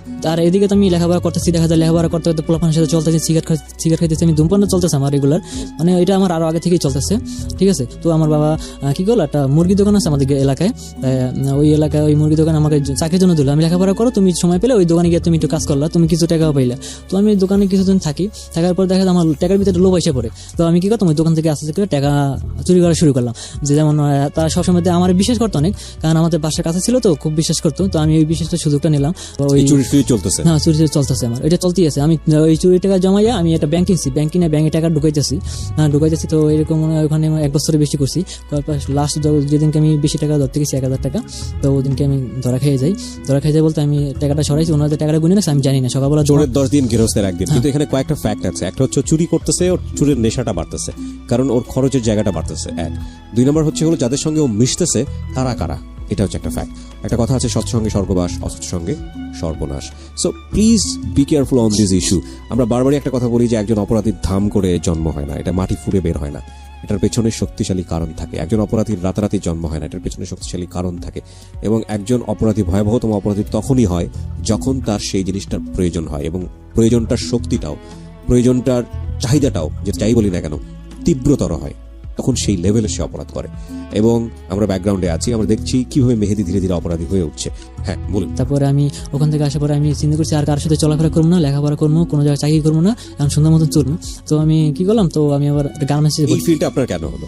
আমি চিন্তা করছি আমি আল্লাহ এই খারাপ কাজটা করার কারণে আমি এরকম হয়েছি, এলাকার ভিতরে সবাই জানলো, পেলেন, সবাই আপনাকে চিনলো চোর হিসেবে, কারণ আপনার মনে হলো যে আমি আর এগুলো করবো না। রাইট, তখন আপনি ক্লাস 7 পড়েন।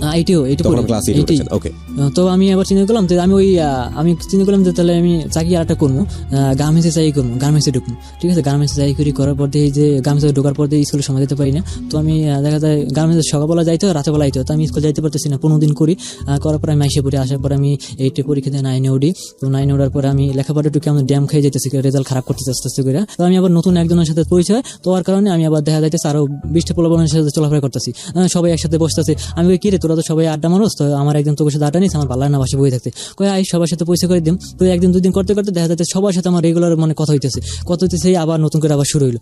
যে মানে মেয়েলের বিষয়টা আমার ভিতরে তখন ছিল না। তো বন্ধু আমার একটা আড্ডা দিতে ভালো লাগতো বেশি, যে আমি একটু সময় দিই। এমনি সিগারেট খেতাম তখন আমি নেশাটা করতাম না, তেমনি চলতাম, একটু সময় দিতাম আমাকে বেশি।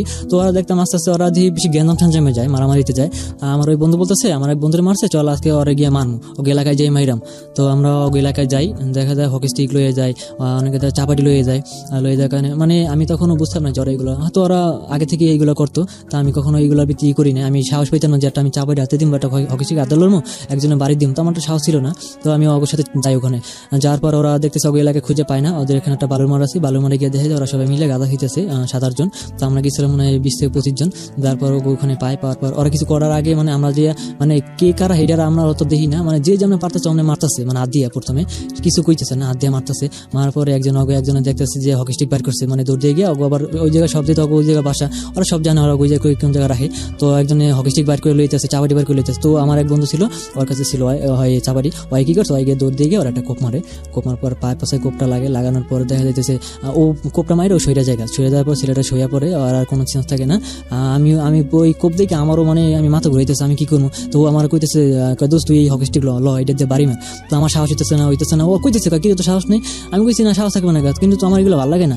তো বললাম কি লাস্ট ওরা যখন কইছে যে না তুই সাহস নেই, তখন আমি হকি স্টিক লইলাম, একজনের মাথার সাথে একটা বাড়ি দিই, বাড়ি দেওয়ার পর মাথার অনেকদিন ফাইটে যাওয়ার পর আমি আশা ধরি, আশা ধরার পর ওই যে আমার যারা আমি হকি স্টিকে বাড়ি দিই, ওর রাতে আবার চাবড়ি ছিল, ওই সময় একটা কোপ মারার মানে আমি একটু সরে যাই, কারণ ও শুয়ে পড়ার পর আমার পার পাশে কোপটা লাগার পর মানে আমি বেশি একটা কাটে না, অল্পই মানে বেশি একটা জোরে লাগে না। তো আমার ওরা ধরে নিয়ে আসে একটা সার দিয়ে পেঁচাইয়া, তো এতটা সমস্যা হয় না। তারপর কদিন পর শুনতেছি ওরা মামলা করছে যে আমরা নাকি মারার মামলা করে। তো যে যার মতন এলাকা ছেড়ে চলে গেছে, আমি এলাকায় থাকতেছি, ওদের সাথে চলাচল করতে করতে একটা মেয়ের সাথে আমার পরিচয় হয় কেমনে, আমার একটা বন্ধু ছিল, তো ও আবার ওই মেয়ের সাথে প্রেম করতো, তো ওর আবার বান্ধবী ছিল, তো ওর সাথে আমার পরিচয় হয়। হওয়ার পরে দেখে ওরা ঘুরতে বেরোয়, আমরা সবাই ঘুরতে যাইতাম, আমার ভালো লাগতো। একদিন আমি প্রপোজ করলাম, আরো 2 জনে কইলো দোস্ত তোর করা দরকার না, আমি করি। আমি আচ্ছা ঠিক আছে, তারা কাম করি, যে পছন্দ করবে হ্যাঁ সাথে রিলেশন করবে। তো আমি কি করতাম, আমি আবার কইতাম, আমি আগে আবার ওরা কথাবার্তা কইতাম, আমার সাথে ফোন নাম্বার নিয়ে কথাবার্তা কইতাম।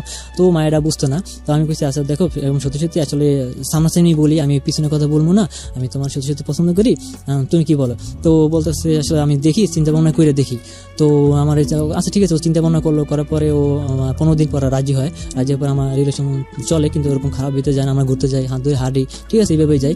তো ওর সাথে আমি খুব ভালোবাসতাম, ভালোবাসার কারণ ও আমার মানে ওর সাথে মনে হয় 8 মাস চলে রিলেশনটা, 8 মাসের সম্পর্ক। তো মেয়েটা শুনতেছি অন্য এক জায়গায় রিলেশন আছে। তো আমি ও আমার সাথে ও আর আগের মতন কথা বলে না, সময় দিতেছে না। তো আমার খারাপ লাগে, কি ব্যাপার, ও আমার সাথে এমন করতেছে। তো ওর নাম তানিয়া ছিল। তো এমন করতেছে, তো আমি বুঝতেছি না এমন করে আর করতেছে। তো আমার এক ফ্রেন্ড কয় কি, কয় দেখ দোষ, ও একটা ছেলের সাথে রিলেশন আছে, তুই ওরে ছাইড়া দে। আমি ছাইড়া আছে, আমি তো খুব কষ্ট পাইতেছি। আমি কই আল্লাহ, ওর জন্য আমি এত কিছু করলাম, ওর আমি সত্যি সত্যি লাভ করলাম, ও আমার ছাইড়া চলে গেল। তো আমি ঠিক থাকবো না, ভালো থাকবো না, খারাপের দিকে যাবো। তো আমার বন্ধুরা কইছে, হ্যাঁ সমস্যা কি, আয় আমরা তো নেশা করি, তুইও নেশা কর।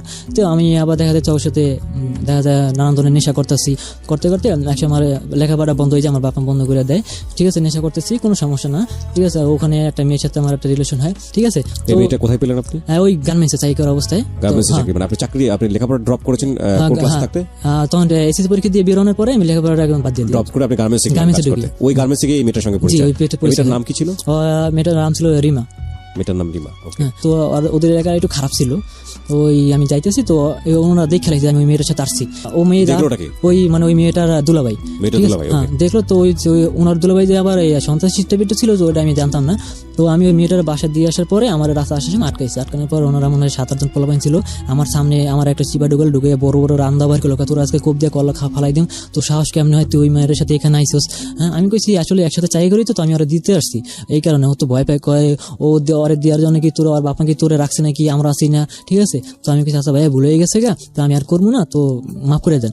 আমার জোর করতেছে, তুই আর মা ডাক, ঠিক আছে। আমি আচ্ছা ঠিক আছে। তো আমি তো ভয় পাইতেছি, জান আমি তখন তো ওই আপনার গার্লফ্রেন্ডকে মা ডাকতে বলতেছে, হ্যাঁ আমার বড় বড় রান্দা দেখাইতেছে। তা আমার তুই যদি না বলো তাহলে আমি তোর কোপ দিম মানে লইতে আছে। তা আমি ভয়ে আমি তো শেষ। তো আমার এতগুলো পোলাপান যদি আমার কেউ দেখবেও না, কেউ খুঁজে বার করতে পারবে না। তো আমি লাস্টে কি করলাম, হ্যাঁ ঠিক আছে মা ডাকলাম, ঠিক আছে ডাকলাম। তারপর আমার কি করলো, চা দোকান নিল, তারপর চা খাওয়াইলো, মানে রুটি মুটি খাওয়াইলো। খাওয়ানোর পর আমি ওই এলাকা ওখান থেকে পরে আইসে পড়ার পর আমি ওখানে চাকরিতে যাই না, ঠিক আছে। চাকরিতে না যাওয়ার কারণে আমি আমার বাসায় এসে 1 বছরের মতন বসে থাকি।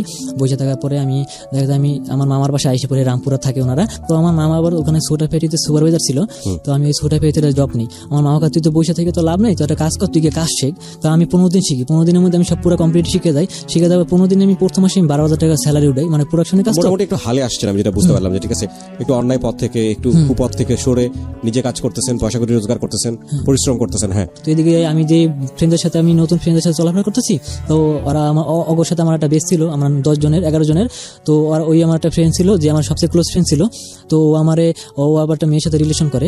তো রিলেশন করার কারণে আমি আবার ওর সাথে প্রায় সময় ওই ও ছোট ফ্যাক্টরি ফাঁকি দিয়া ও আমার ফোন দিয়ে বলতো, দোস্ত আয়, তুই বলছি দেখ তুই ভালো হয় না, তুই দেখ তুই গার্লফ্রেন্ড নিয়ে ঘুরবি আর আমি একা একা থাকবো, ভালো লাগবে না। কয় আজ করে একটা বান্ধবী পেবে, তুইও দেখতে পারবি, ঠিক আছে।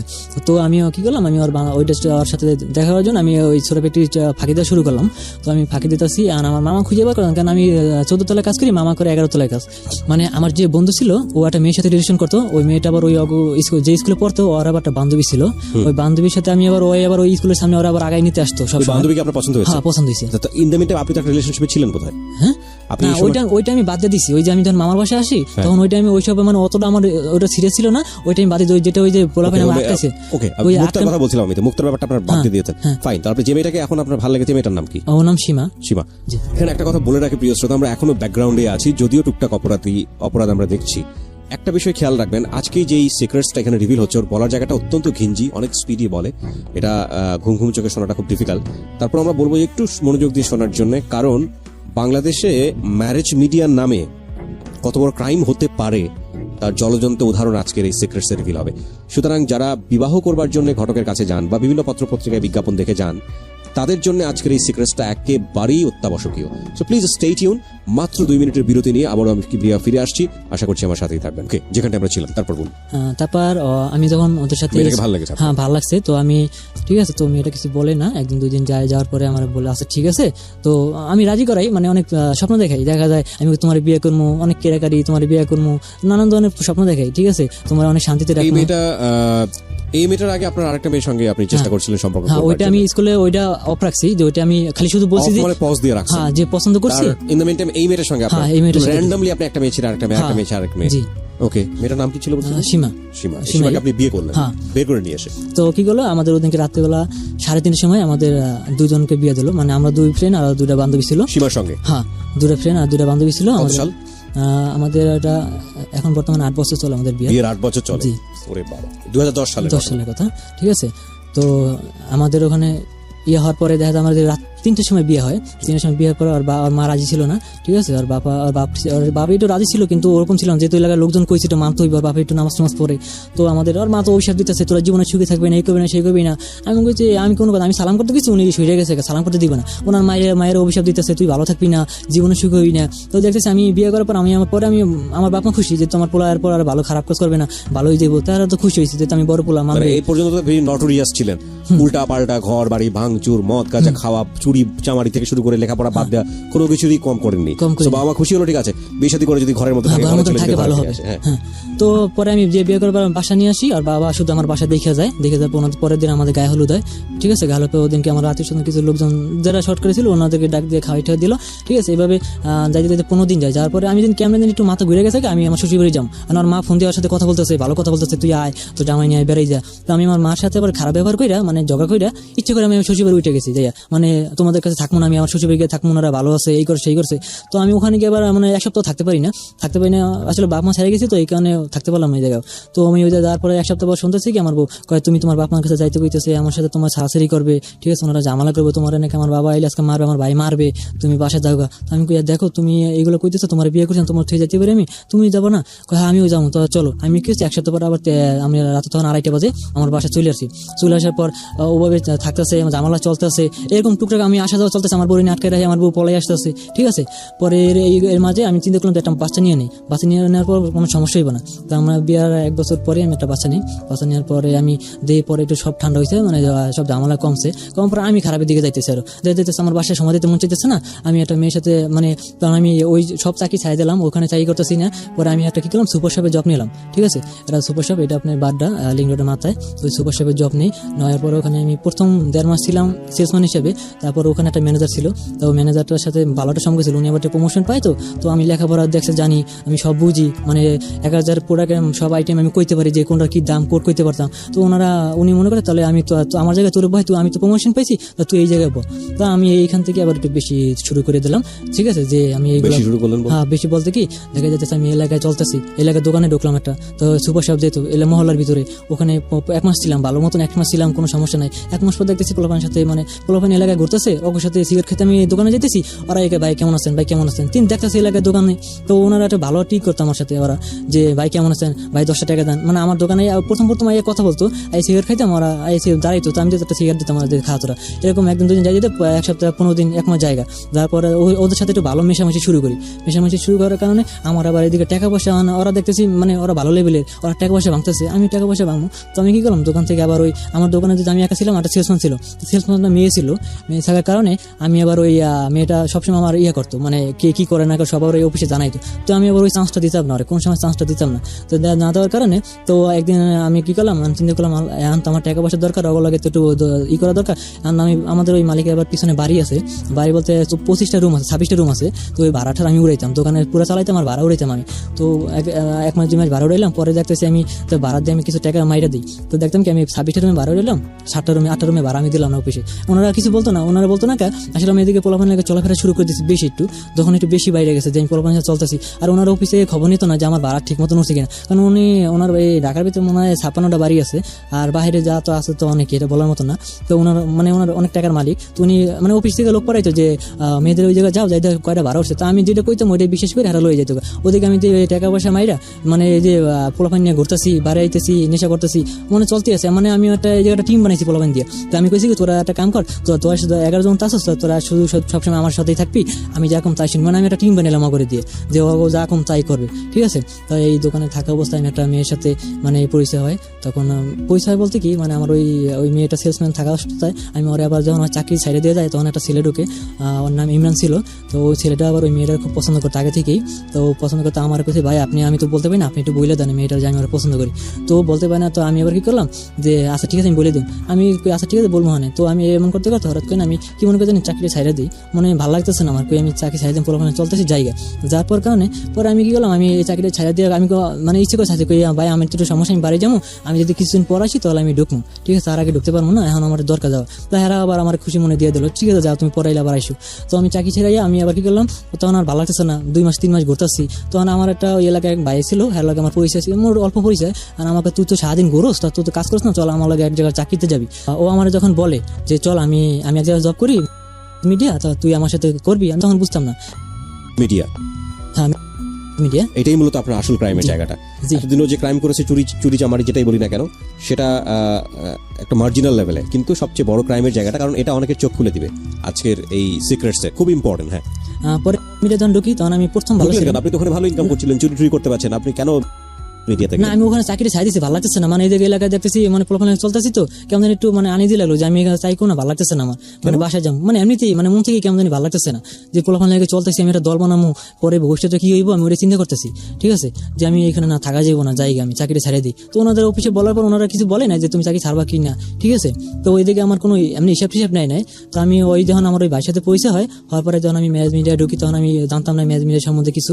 তো ওনারা আমার প্রথম 15 দিন ভালো ছিলাম, দেখা যায় আমি অফিসের অনেক ক্লায়েন্ট আসতো, আমি তখন বুঝতাম না, অনেক ক্লায়েন্ট আসতো, আসার পরে দেখা যায় ওনারা মানে চাটা বানাই দিতাম, ওনারা একটা জিনিস আনতে যাইতাম, এইগুলো করতাম। 15 দিন পর আমার মালিকই বলে যে মেয়েদের তুমি এদিকে আসো, তোমার সাথে আমি একটু কথা বলি। শোনো, এগুলো হচ্ছে এভাবে যে আমরা একটা বিজ্ঞাপন দেওয়ার মাধ্যমে আমরা যে কোনো পত্রিকা, কে বোঝাচ্ছে আপনাকে? মানে আমার ওই মালিকে, মানে কোম্পানির মালিকে আপনাকে ওখানে নিয়ে গেছে না কোনো কারো মাধ্যমে গেলেন? না আমি তো কারো মাধ্যমে গেছি, সেই পরে মাধ্যমটা 15 দিন কে ছিল? পরে আমার ওই মাধ্যমটা কে ছিল? আমার একটা ভাই ছিল এলাকার, ভাই ছিল।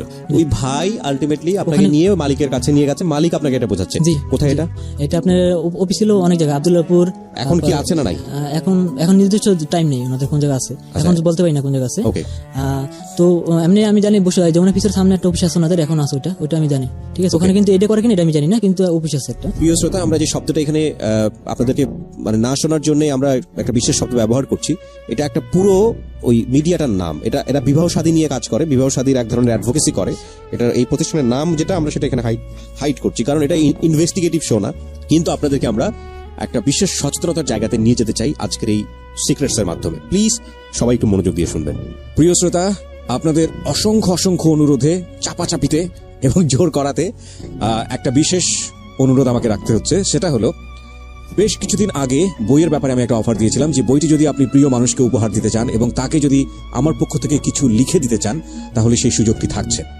মাত্র 2 দিনের জন্য অফারটি দেওয়ার পর অসংখ্য অনুরোধ আসে এবং এরপর অফারটি বন্ধ হয়ে যায়। আমি সবার জন্য এই অফারটি আরো একবার ওপেন করছি। এখন থেকে শুরু করে আগামী 2 দিন আবার ওই অফারটি আমি দিচ্ছি। যদি আপনি এই বইটি কাউকে উপহার দিতে চান, যে বইটি বাজারে এসেছে আমার, জীবন গল্প এবং সিক্রেটস, এবং তাকে যদি আপনি কিছু লিখে দিতে চান, তাহলে যেটা করতে হবে, আপনাকে ফোন দিতে হবে এই নাম্বারে। নাম্বারটি হচ্ছে 0963871771। আমি আবারও বলছি 09638771771। ফোন দেওয়ার পরে আপনি কল সেন্টার থেকে কিছু নির্দেশনা পাবেন, সেই নির্দেশনা অনুসারে আপনি কাজ করবেন এবং আমি অতি দ্রুত আপনার হাতে বইটি পৌঁছানোর ব্যবস্থা করব। এই অফারটি শুধুই এই নাম্বারে ফোন করে যারা বইটি অর্ডার করবেন তাদের জন্য প্রযোজ্য, অন্য কোথাও থেকে এই অফারটি প্রযোজ্য হচ্ছে না। শুধু এই নাম্বারটি থেকে যারা বইটি অর্ডার করবেন, অ্যাডভান্স অর্ডার, ঢাকা সহ সারা বাংলাদেশে। ওকে, ফিরে আসছি ঠিক রাত। হ্যাঁ, তারপর কি হলো? পরে মালিক আমাকে বুঝাইতেছে যে দেখো মেহেদি, এইগুলো তো আমরা এইভাবে করি, আমরা পত্রিকায় বিজ্ঞাপন দিই, যেমন আমেরিকান সিটিজেনশিপ বা কানাডা সিটিজেনশিপ, এগুলো দিয়ে আমরা বিজ্ঞাপন দিই। যেমন তোমার আমি একটা সিম কিনে দেবো, তোমার নাম্বারটা দিয়ে দিম, তোমার ফোন দিবে, তুমি আর কয়েকটা দিন দেখো কিভাবে কথা বলতে হয়। তো ওনাদের ফোন দিল, সালাম দিয়ে সুন্দর মতো কথা বলতো, ঠিক আছে। আমাদের অফিসে আসেন, অফিসে এসে আমাদের একটা রেজিস্ট্রেশন ফি আছে, ওটা আপনি একটা ফর্ম আছে, ফর্মটা পূরণ করেন, ওখানে আপনি 2000 টাকা দিতে হবে, ঠিক আছে। আচ্ছা, আপনি ওইটা করেন, করার পর আমরা দেখতেছি, ঠিক আছে। আপনি যেদিন আসবেন তার একদিন আগে আমাদের জানাবেন, আমরা ম্যাডামকে বলে রাখবো, মানে পাত্রকে বলে রাখবো। তো আমরা এটা করি। তো আমি এরকম দেখতেছি ওরা করতেছে। তো ওরা আবার এভাবে দেখতে, আর যে কজন ছিল, 3টা মেয়ে ছিল আর আমরা 5টা পোলা ছিলাম, ওরা সবাই এগুলো করতো, স্বাধীন অফিসে বসে এইগুলোই করতো। দেখা যাচ্ছে একটা লোক আসতো, ওরা 25% পাইতো, যদি 1 লাখ টাকার কাম হইতো, দেখা যাচ্ছে ওরা 25,000 টাকা পাইতো। আপনি যে পার্সেন্টেজ হিসাবটা বলতেছেন, এটা খুব জটিল একটা বিষয় হয়ে যাচ্ছে আমাদের লিসনারদের বোঝার জন্য। আমরা বুঝতে পারছি যে সামথিং ফল্ট, এখানে কিছু একটা হচ্ছে, বাট সেটা কি আপনি আগে থেকে ইনফর্ম ছিলেন নাকি আপনাকে প্রথম দিকে মোটামুটি ভালো ধারণা দেওয়া হচ্ছিল? না, আমাকে ধারণা দিতেছে, মানে এগুলো আমাকে বলতেছে সবাই, মানে আশেপাশে যারা আপনি করতেছি। জেনে শুনে গিয়েছেন ওই মিডিয়াতে না, যে আমি প্রথম জানি শুনে যাই না, যখন দেখতেছি প্রথমে যে আপনি কিভাবে গিয়েছেন? আমি গিয়েছি ওখানে ভালো কাজ করবো, হ্যাঁ এই ভালো জন্য। কাজ করবো, আচ্ছা। পরে যখন দেখতেছি ওনাদের একটা যদি আমি 1 লাখ টাকা একটা কাজ পাই, তাহলে আমি 25,000 টাকা পাইতেছি। তো আমি এই চিন্তা করে তাহলে আমি করি, তো আমার টাকাটা ভালোই হইতেছে। তো আমি প্রথম তো পারতাম না, 20,000, 30,000, 40,000 এমন পাইতাম। পাওয়ার পর আমি কই না হইতেছে না আমার, তো এইভাবেই করতেছে। তো আমি দেখতেছি আমি প্রথম যখন একটা ক্লায়েন্ট নিই 10,000 টাকা পাই, প্রথমটা আমার। কি ক্লায়েন্ট, কি ধরনের ক্লায়েন্ট আনছেন? ক্লায়েন্ট বলতে যে আমি উনি বাইরে থাকে, মানে গ্রামে থাকে। তো উনি আমার ফোন দেয়, কয় ভাই আসলে আপনার এটা কি ম্যানেজমেন্ট অফিস? আমি বলছি জি। কয় আপনাদের এখানে পাত্রী বয়স কি? আমি পাত্রী বয়স চলে 28 থেকে 30 বছর। আপনি কি মানে আপনারা বেসিক্যালি এক ধরনের ঘটকালি করতেন, জি। পাত্র চেয়ে বিজ্ঞাপন দিতেন, জি। যে পাত্র চাই, জি পাত্র চাই। এবং সেখানে পাত্রের ক্রাইটেরিয়া বলে দিতেন যে এই হ্যাঁ, লেভেলের। এই। সো এটা করে করে আপনাকে এখানে এজেন্ট হিসেবে রাখা হয়েছে। আপনার কাজ হচ্ছে আপনি যদি একজন পাত্রকে নিয়ে আসতে পারেন, সেখান থেকে আপনি একটা পার্সেন্টেজ পাবেন। Percentage পাই, ওকে, ওটা দেয় আপনাকে? জি, আমি ওটা ফোন দেওয়ার পর আমি ওনাকে বলি যে আচ্ছা আপনি আমাদের অফিসে আসেন, অফিসে এসে আমাদের সাথে সরাসরি ম্যাডামের সাথে কথা বলেন, আমাদের বস আছে বা স্যার আছে, তার সাথে কথা বলেন, ঠিক আছে। উনি মানে অনেক লোভ দেখানোর পর দেখা যায় আপনি তো কানাডা যাইবেন, কানাডা গেতে অনেক খরচ আছে, আপনার কাছে তো এত খরচ নিতেছে না, ঠিক আছে। আমরা তো চিন্তা করছি মেয়ে এসে দেখলে উনি সব কিছুতে রাজি হইবে, আপনি আসেন, আপনার তো টাকা লাগতেছে না, আপনি এসে শুধু আমাদের একটা ফর্ম আছে, ফর্মটা পূরণ করবেন, 2,000 টাকা লাগবে, বাস শেষ। তারপর তো আপনার কোনো কাজ নেই, আপনি আজকে বললে কালকে বিয়ে হয়ে যাবে আপনার, ঠিক আছে। তারপর আপনি 3 মাসের মধ্যে যেতে পারবেন, 3 মাস সময় লাগবে, 3 মাসের ভিতরে আপনি যেতে পারবেন, বাস। উনি ইউলোবে আইয়া পড়তো যে আমি যাবো, ভাই আসলে আমার একটা বাচ্চা আছে, আমার ওয়াইফ নেই, তো বাচ্চাও যাইতে পারবো। আমি বলছি আপনি আগে যান, যাওয়ার পর আপনি 1 বছর থাকেন, তারপর বাচ্চা নেওয়ার চিন্তা করবেন, ঠিক আছে। অনেকে তো আছে গ্রামের, অনেকে বুঝে না এগুলা, ঠিক আছে। তো এইগুলো করার পর উনি পরের দিন আসার পরে ওই মেয়েটাকে দেখার পর ওই মেয়েটা বলতেছে আপনি কানাডা যাবেন, 5 লাখ টাকা লাগবে, তো আসলে আমি একটা ই করি, আপনি আমাকে 3 লাখ দিয়েন আর আমি 2 লাখ দিতেছি। উনি দেখা যাচ্ছে একটু কমাইয়া 2 লাখে আহে, 1.5 লাখে আহে। কানাডা কেন যাবে উনি? আমার যাইবে উনি, ওনার ওই মহিলার ওই যে ম্যাডাম পাত্রী, উনি বলতো যে আমার ব্যবসা আছে, আপনি ব্যবসা দেখাশোনা উনি করবেন। কানাডায় থাকে? হ্যাঁ, উনি কানাডা থাকে, ওনার ব্যবসা আছে। উনি ওনাকে বিয়ে করে কানাডাতে নিয়ে যাবে, সেজন্য ওনাকে 5 লাখ টাকা থেকে 3 লাখ টাকা দিতে হবে। হ্যাঁ, অর্ধেক 50% হ্যাঁ দিল, 50% হ্যাঁ দিল, যে আপনি তো আমার ব্যবসা সামলাইবেন, আমার বাপ মা নাই, আসলে আমার ডিভোর্স, আমার কেউ নাই, আমি তো একা থাকি, আপনি এখন আমার বিয়ে করলেন, আমার ব্যবসা লাখ কোটি কোটি টাকার ব্যবসা সামলাইতে পারবেন আপনি, এটা তো সমস্যার সময় না, ব্যাপার না আপনার কাছে, তাই না? তো ওই মেয়ে সুন্দর ছিল, ঠিক আছে, মেয়ে দেখে ওনাদের দেখা যাইতেছে ভালো লাগে গেল, যে আচ্ছা ঠিক আছে আমি রাজি, 1 লাখে রাজি হয়ে যায়, ঠিক আছে, বা 2 লাখে রাজি হয়ে গেল।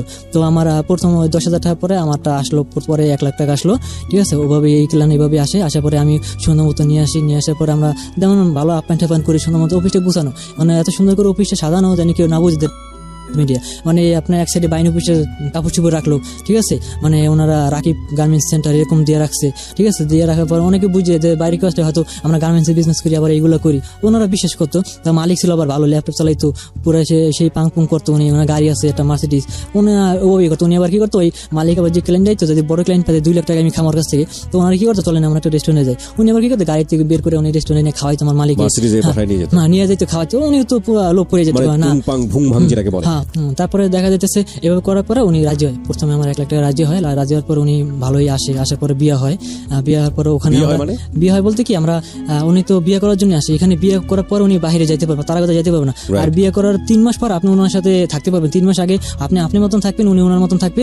উনি একটা ব্যবসার কাজে বাংলাদেশে আসছে, উনি ব্যবসাটা শেষ করবে, কাজটা প্ল্যানটা কি থাকে? আমি আপনার কথা না কিছু বুঝতে পারছি না, আমি আমার লিসনাররা অনেক বেশি বিরক্ত হচ্ছে।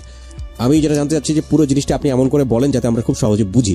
আপনার যেটা মনে হচ্ছে যে আপনি খুব এমন ভাবে বলতেছেন যে আমরা সবাই এটা জিনিসটা জানি না, কিন্তু সো সুন্দর করে বুঝিয়ে বলেন প্লিজ। হ্যাঁ, তারপর দেখা যায় আমি ক্লায়েন্টের আনার পরে উনি 1 লাখ টাকা রাজি হলো, 1 লাখ টাকা দিল। কিসের জন্য রাজি হলো? মানে বিয়ে করবে, উনি 5 লাখ টাকা চাওয়া ছিল, উনি বলেছেন আমি 1 লাখ টাকা উনি ওনার জমি বন্ধক রেখে 1 লাখ টাকা দিবে এসে, ঠিক আছে। পরে ঠিক আছে আপনি জমি বন্ধক রাখেন, আমি দরকার আপনি বাইরে যাওয়ার পরে আপনি একটু জমি ছাড়াই নিয়েন, ঠিক আছে। তো উনি 1 সপ্তাহ সময় দেয়, 1 সপ্তাহ সময় পর মেয়েকে পরিচয় করেন কিভাবে? মেয়েটার বাবা মা কেউ নাই? না, কেউ নাই, উনি ডিভোর্সি, ঠিক আছে। উনি গাড়িতে আসে, ওই গাড়িতে আসে, উনি গাড়িতে আসার পর উনি সাইডে আসে, ও মানে আমাদের অফিসেই থাকে, কিন্তু ওই মেয়ে কিন্তু অফিসেই থাকে, আমাদের 5টা রুম থাকে, 5টা রুম, যে রুমে আমি ওনাদের বসে ওই রুমে তো উনি দরজা লাগানো, উনি তো দেখতেছেন কোন থেকে আসতেছে, উনি ওখানে থাকে, উনি যে মালিক ছিল ওনার ওয়াইফ ছিল, উনি তো উনি ওনার ওয়াইফ ছিল, ওয়াইফ দিয়ে এগুলো করাইতো। মালিকের ওয়াইফকে উনি আরেকজনের সাথে বিয়ে দিচ্ছেন? জি, 2টা ওয়াইফ ছিল না, 2টা ওয়াইফকে দিয়ে উনি এগুলো করাইতো, মানে যার 2টা ওয়াইফ ছিল, তো মানে দেখা যায় যদি একটু বয়স্ক লোক হইতো তাহলে ওনারা প্রথম যে ওয়াইফ ছিল বয়স্ক, ওনারা দেওয়া করতো, আর যে একটু কম ইয়াং বয়সী তারা দিয়ে ওই কম বয়সী ওটা দিয়ে করতো। বুঝতে পেরেছি।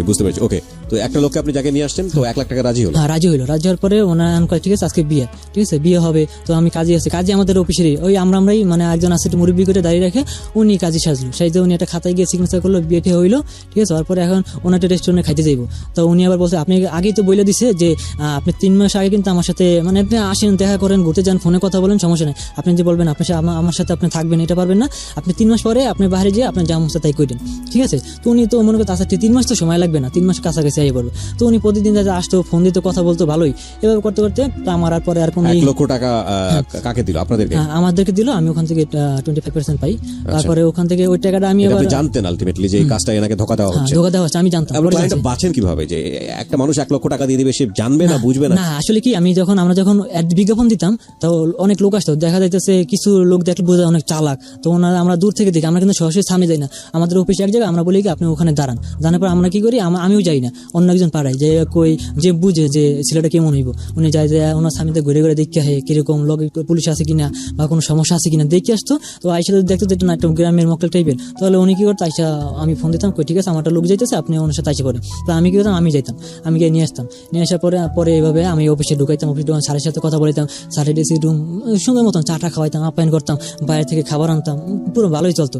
তো উনি পরে ওনার সাথে বিয়ে হওয়ার পরে উনি প্রতিদিন ফোন দেয়, আসা যাওয়া করে, ঠিক আছে। করার পর আমরা 3 মাস প্রায় কাছাকাছি এসে যাই। তো আমরা কি করলাম 3 মাস পর আমরা অফিসটা ছাড়ে দিলাম, অফিসটা ছাড়ে অন্য জায়গায় যাম, কারণ আমরা যে জায়গায় যাই আমাদের সিম 3 মাস থাকবে, তখন তো আপনি ওই রেজিস্ট্রেশন করা ছিল না যে আপনি রেজিস্ট্রেশন থাকবে, তখন এগুলো ছিল না। তো আমরা 3 মাস একটা ডেট থাকে, তো আমরা এখানে 3 মাস থাকবো, অন্য জায়গায় যাবো। তো আমরা কি করি ওই অফিসটা ছাড়ে দিই, 3 মাস পর সিম চেঞ্জ, অফিস এই যে এত সুন্দর অফিস, সিমসাম অফিস, গোছানো অফিস, সব চেঞ্জ মুহূর্তের মধ্যে? হ্যাঁ মুহূর্তের মধ্যে, একদিন লাগে না সময় চেঞ্জ করতে। মানে আমরা 3 মাস শেষ, উনি 3 মাসের কথা কইয়া বাড়িওয়ালার কাছ থেকে রুম নিত। আসলে আমরা একটা বিজনেস করতেছি, তো আমি আমাদের অফিসটা এখন পর্যন্ত করতে পারতেছি না, তো এই কারণে আমি আপাতত এটা উঠবো, তারপরে আমি যাবো বা শিফট করবো এই জায়গায়, এভাবে করতে। না সেটা ঠিক আছে, সমস্যা নাই, কিন্তু আমার যেটা জানার সেটা হচ্ছে যে আপনি 3 মাসে কতগুলো ক্লায়েন্ট এরকম পেতো আনুমানিক? না 3 মাস আপনার অনেক ক্লায়েন্ট পেতো, মানে দেখা যায় ক্লায়েন্ট পেতো বলতে আপনি একটা অ্যাড দিলে অনেকেই ফোন দেয়, রাতে ঘুমান যায় না ফোনের কারণে, কিন্তু সবাই তো আসে না, অনেকে আইসা ফর্ম পূরণ করে জায়গা, টাকার বেশি অঙ্ক দেখে অনেকে রাজি হয় না, আবার অনেকে বুঝে কেন আপনারা এইগুলো ছিটারি বাটপারি করতেছে, আমি বাইরে যাবো, আমি টাকা দেবো কেন, উনি টাকা দেবে, সমস্যা কি, আমি পরে ওনারা দিয়ে দেবো, আমি যাইয়া ধর সমস্যা আছে। অনেকেই বলতো, আবার অনেকে আছে যে না বোকা টাইপের, টাকা কমাইতে 20,000 50,000 টাকা মানতো। তো আমার ওইটাই শেষ ছিল, ওইটাই প্রথম ছিল, মানে সেকেন্ড ছিল। তো আমি যখন 3 মাস পর আমি অফিস সিম চেঞ্জ হওয়ার পর আমরা নতুন অফিসে গেলাম, যার পরে ওখানে একটা মেয়ে আমাদের সাথে যে জব করে, ওই মেয়েটা একটা ক্লায়েন্ট আনে। তো আমি ওখানে আমাদের এরকম ভাবে আমার অনেকদিন চলে যায়, ঠিক আছে। আমি কোনো ক্লায়েন্ট আনতে পারি না, মানে করি না আমি অতটা, মানে আমার নামে বিজ্ঞাপন দেওয়া হয় না, ঠিক আছে, যে আমি এতটা করতে পারতেছি না, আমার দরকার নেই, হেরা করতেছে। তো আমি অফিসে এমনি একর সাথে হেল্প করতেছি, একটা বিয়ে হইতে বিয়ে করাইতে পারলে আমরা 10,000 টাকা মানে খুশি হিসেবে নিতেছি, যে আপনি 10,000 টাকা দেন, আমরা মিষ্টি আনবো, মিষ্টি খাবো সবাই, ঠিক আছে, এইভাবে করতাম। তো ওনার সহজ মনে দিয়ে দিত যে আচ্ছা ঠিক আছে দিয়ে দাও। পরে আমরা অফিস চেঞ্জ করার পর উনি তার পায় না, সিম চেঞ্জ, আবার নতুন সিম নিতেছে, নতুন অফিসে আবার গুছাই সব সাজাইলাম। আমাদের একটা মেয়ে ছিল, একটা ক্লায়েন্ট আনলো, ক্লায়েন্টটা ডিবি লোক ছিল, ঠিক আছে, ডিবি লোক ছিল, আমরা জানতাম না। ও মেয়েটা বোকাট ছিল, একটু বুঝতে পারে না যে ও মেয়েটা ছেলেটা কিরকম হবে, তো ইয়াং বয়সে ছিল, তো মানে ওভাবে আসছে। তা আসার পরে আমার তো চাকরি তখন মানে 1 বছরের বেশি হয়ে গেছে, 1.5 বছর হয়ে গেছে। তো আসার পরে ওই মেয়েটা ওনারা নিয়ে আসলো, আনার পর অফিসে প্রথম দিন উনি সুন্দর মতো ভালো ব্যবহার করছে আমাদের সাথে, মানে এত সুন্দর ব্যবহার, মানে উনি সত্যি মানে রাজি আছে, মানে উনি 5 লাখ টাকা 5 লাখ টাকা রাজি হয়ে গেছে ওই মেয়েটাকে, আচ্ছা আপনি 5 লাখ টাকা লাগবে, উনি রাজি হয়ে গেছে সহজে। তো আমরা সন্দেহটা মনে করি নাই। তো উনি কয় আচ্ছা আমি 1 সপ্তাহ পর আসবো, 1 সপ্তাহ পর এসে আমি মেয়ে দেখবো, মেয়ে দেখে ওদিনকে বিয়ে করবো, ঠিক আছে। উনি পরের দিন আসলো, একটা বিয়ে পিস নিয়ে আসলো, আমি টাকা নিয়ে আসছি, আজকে মেয়ে আনে, মেয়ে খবর দেন, আপনাদের বসকে খবর দেন, আপনারা সবাই আসেন, সবারই খবর দেন, আমরা আজকে 5 লাখ টাকা পাইতেছি, আজকে মনে সবচেয়ে বড় ইটা হইব। তো আমরা বুঝতেছি না, তো মালিক আবার ওদিনকে কি মনে করে আসলো না অফিসে, ঠিক আছে। ওই মেয়ের 3টা কি করলো, বাসায় ওদিনকে ওরা কি মনে করে, ওরা গিয়ে গেলো আমাদের ওই অফিসের পাশে ছিল একটা পার্কে গিয়ে আড্ডা মারতেছে, আমরা অফিসে 5টা পোলা বসা মজা করতেছি, আমরা সিগারেট খাইতেছি, ঠিক আছে। তো এর মধ্যে ওই লোকটা আসলো, আসার পর আমরা ওই মেয়ের ফোন দিলাম, কই তোমার ক্লায়েন্ট আসে, তুমি আসো, ঠিক আছে। ও আসে না, আমি একটু পরে আসি, তোমরা একটু চাটা খাওয়া, কথা বলো, পরে আসি, ঠিক আছে। তো আসে না কারণে আমরা মানে আধা ঘন্টা লোকটা ছিল, দেখার পর লোকটা বাইরে এলো, বাইরে না পরে কই আপনাদের লোকজন কোথায়, কেউ তো দেখতেছি না, আমি কোনরা আসতেছি। তো উনি রুমে ঢুকলো, ওনার রুম তো আমরা লক করে দিয়েছি, দেওয়ার পরে 10 মিনিট পর দিই 15 থেকে 20 জন পুলিশ গেটের সামনে কলিং বেল টিপতেছে। তো টিপতেছে, আমার তো পুরো কে কি করবে চিন্তা করতে পারতেছি না। সিম মোবাইল সব লুকাইতেছি। আমি কই আল্লাহ আজকে মনে হয় শেষ, আজকে আর বাঁচতে পারবো না। ঠিক আছে, দরজা খুলে দেই যে 15 থেকে 20 জন পুলিশ আইসা ঢুকে আমারে পড়ছে। আমি গেট খুলছি, আমার ঠাস করে একটা থাপ্পড় দিল, একটা লাথি দিল, আমি পড়ে গেলাম। পড়ে যাওয়ার পরে অফিসে যারে পাইলো সবারে মারলো, মারার পর কয়েকটা লোকজন কই। ঠিক আছে, তাই দেখলাম ওই যে লোকটা ক্লায়েন্ট ছিল ওনারা সালাম দিল ওই পুলিশের। সালাম দেওয়ার পর আমি তো পুরা হয়ে গেলাম যে এই লোকটা তো আমার মধ্যে হয়তো বড় লেভেলের কেউ হইতে পারে। ঠিক আছে, তো আসার পরে আমাদের 3-5 জন ধরে নিয়ে আসে, মেয়েদের পায় না, পরে পায় না আমাকে নিচে নিয়ে আসে। নিচে 2টা পুলিশের গাড়ি, 5 জনকে ধরে নিয়ে আসে। 5 জন ধরে নিয়ে, 5টাই ছেলে। হ্যাঁ 5টা ছেলে নিচে নিয়ে আসে। আমরা আইসা দেখি যে মানে 15 থেকে 20 জন পুলিশ নিচে। ঠিক আছে, মানে গাড়ি আছে, 2টা গাড়ি। ধরে নিয়ে আসে কিভাবে? হাতে হ্যান্ডকাপ পরে লোকজন না হাতে হ্যান্ডকাপ পরে নিয়ে আসে। তো ওই আপনার ওই এলাকায় সবাই একদম বাইরে যায়, সবাই তাকাইতে লজ্জা লাগে আমাদের, একদম পুরো এলাকার লোকজন তারা গেছে। হ্যাঁ, যে কি অবস্থা, এতগুলা পুলিশ আসলো, অফিসে রেড করলো, কি হয়েছে। পরে কিছুক্ষণ পর দেখতেছি কি ওই মেয়ে 3টারও ধরে নিয়ে আসলো কোন জায়গা। ঠিক আছে, আমরা তো যাইনি কোন জায়গায় ধরে নিয়ে আসলো। আমরা ফোন দিতেছি, আবার ফোন বন্ধ, ওরা বুঝতেছে হয়তো কোনো কিছু। পরে কিছুক্ষণ পর দেখি একটা পুলিশ গেল, গিয়ে দেখলাম পার্কের মধ্যে 3 জনে ধরে নিয়ে আসলো। নিয়ে আসার পর আমাকে থানায় নিয়ে গেল, বাড্ডা থানায়। কত সালের দিকে থানায় গেল? এটা আপনার অনেক আগে হবে। ওকে, তারপরে থানায় যাওয়ার পরে আমাকে বিকালে নেয়, মানে আমাদের এলাকায় ঘুরায়। ওই পুলিশ আমাদের এলাকায় ঘুরায়, সবাই দেখায়। ঠিক আছে, ওই হ্যান্ডকাপ পরানো অবস্থা সব জায়গায় দেখায়। এখন আমি চিন্তা করি আমার বাসার কাজ চিন্তা যাইতেছে এদিকে, এখন যদি আমার এলাকায় ঢুকে তা তো আমি শেষ, একদম পুরা অবস্থা খারাপ হয়ে যাবো। তো আমি আল্লাহ করে দেখি না ওনারা কি করছে, ওনারা ওই বিশ্বরুর ঘুরিয়া পরে আমাদের বাড্ডা থানায় নিয়ে আসলো। আমাদের সব বিকাল হয়েছে। পরে 3 ঘন্টা পরে আমাদের ছাড়াই নিয়ে আসতে গিয়া আমাদের মালিক গিয়া মনে হয় আমাদের 8 জন ছিলাম, তো তখন মনে হয় 11 লাখ টাকা লাগছিল পুলিশের দেওয়া। ঠিক আছে, তারপর আমাদের কিছু করে নাই, আমাদের মানে চালান মানে ওই যে লেখালেখি করা আছে ওই কিছু করে নাই। ওনারা আমাকে মালিকের খবর দিতে বলছে, মানে এখন টার্গেট ছিল আমাদের মালিককে ধরবে, মেন যে মালিককে ধরা দরকার, কারণ মালিকের এগুলো অনেক আগে থেকে করতেছে। ঠিক আছে, তো আমি চিন্তা করলাম ঠিক আছে, তো পুলিশে ধরা খেয়ে গেলাম। তো হ্যাঁ, তো ছাড়াইও নিয়েছে। আবার ছাড়াই নেওয়ার পর দিন আবার ওই অফিসে গেছি, যাবো এলাকার লোকজন সবাই তাকাই রয়েছে, লজ্জা লাগে। এখন হ্যাঁ, আমাদের মালিক করতেছে কি যে দেখো তোমরা এখন নতুন অফিসে জব শিফট করে দেয়, এইখানে দরকার নেই। তো আমরা ভাবি গেলাম নতুন অফিসে গেলাম, যার পর চিন্তা করলি আমি তো এই জায়গায় ঢুকে আমি এত বড় একটা কালারিং হইলাম, আমি এই অফিসে থাকবো না। আর আমার যে ঢুকাই দিয়েছিল হ্যাঁ, তো ওই জায়গায় জব করতেছে, সেও করতেছে, সে আবার চাকরি ছেড়ে দিচ্ছে, মানে আমার 15 দিন আগে চাকরি ছাড়ছে। এখন আমি চিন্তা করি আমিও ছেড়ে দেবো, আমার ভালো লাগতেছে না, আমি এই যে লোকজনের সাথে আস্তে আস্তে পরিচয় হইতেছি, পরে যদি এই যে রাস্তাঘাটে চলতে পারবো না, আমি আমি চললাম। আপনাকে থানা থেকে বের করেছে সেই সময়টাতে? হ্যাঁ, করেছে। কে বের করেছে? ওই যে মালিকই, মানে আমাকে 8 জনকেই বের করা হয়েছে 11 লাখ টাকা দিয়ে। ঠিক আছে, 11 লক্ষ টাকা? হ্যাঁ, 11 লাখ টাকা লাগছিল আমাদের বার করতে, যেহেতু বড় একটা ঝামেলা পড়ছিল তো এই কারণে। তো আমরা পরে ওই নতুন অফিসে শিফট করার পরে আমি চিন্তা করছি আমি জব করবো না, তাই আমি ছেড়ে দেবো। এই যে বসুন্ধরা যেটা ওখানে আমরা শিফট করি সবাই মিলে। তো ওখানে অফিসে সব ছিল, মানে এ টু জেড সব ছিল, তা মালিকের কিছু দোকান লাগে নাই, মালিক সব কিনে নিছে। তো আমি চিন্তা করছি আমি যেহেতু জব ছাড়বো, ওই জায়গায় মানে 1 সপ্তাহ ছিলাম আমি। 1 সপ্তাহ থাকার পর 7 দিনের দিন আমি রাত্রেবেলা ওই আমার যে জবে ওইখানে দিয়ে দিছে ওই ছিল, আর আরেকটা ছেলে ছিল। তো আর আমি বলি কি আমি যেহেতু বেরোবো অফিসে সব নিয়ে বেরোবো। ঠিক আছে, তো আমরা অফিসে কি করলাম, আমি আবার সন্ধ্যা পর্যন্ত আমার মালিকে অফিসে সবাই চলে গেছে, এরা আবার 4টা-5টা দিকে চলে যায়। আমি কি আমি একটু পরে যাই, তো অফিসটা গুছাই। তো আমি কি করলাম, অফিস গুছানোর জন্য থাকলাম। আমি এবার কি করলাম, এদিক দিয়ে বড় একটা পিকআপ ভাড়া করলাম। আজকে অফিসে যা আছে মানে কম্পিউটার মম্পিউটার যা থাকবে সবগুলো আজকে বাইরে, যেহেতু আমি এমনি যাবো। হ্যাঁ, এমনি যাবো কেন, আমি গেলে সব নিয়ে যাই। ঠিক আছে, আমি থাকার জন্য কম করি না, তো আমি সব নিয়ে যাই। হ্যাঁ, কিছু করতে পারবে না, কারণ হ্যাঁ পুলিশের কাছে এমনি ধরা। তো আমি কি করলাম, অফিসের 2 জনের খবর দিলাম, একজন উপরে উঠলো, আমি উপরে দাঁড়ানো ছিলাম, লেবার নিয়ে এলাম 4-5 জন। আইন এমন কারণ 10 মিনিটের মধ্যে পুরো অফিস খালি, মানে একটা ফ্যানও নাই অফিসের ভিতরে। ঠিক আছে, টেবিল যা ছিল সব নিয়ে আসলাম। ঠিক আছে, নিয়ে আসার পরে আমি আসি, তালাটা খোলাছে, তালাটা মাইরে চাবিটা লই। পরের দিন আমার ফোন দেয়, মেয়েদি তুমি কোথায়?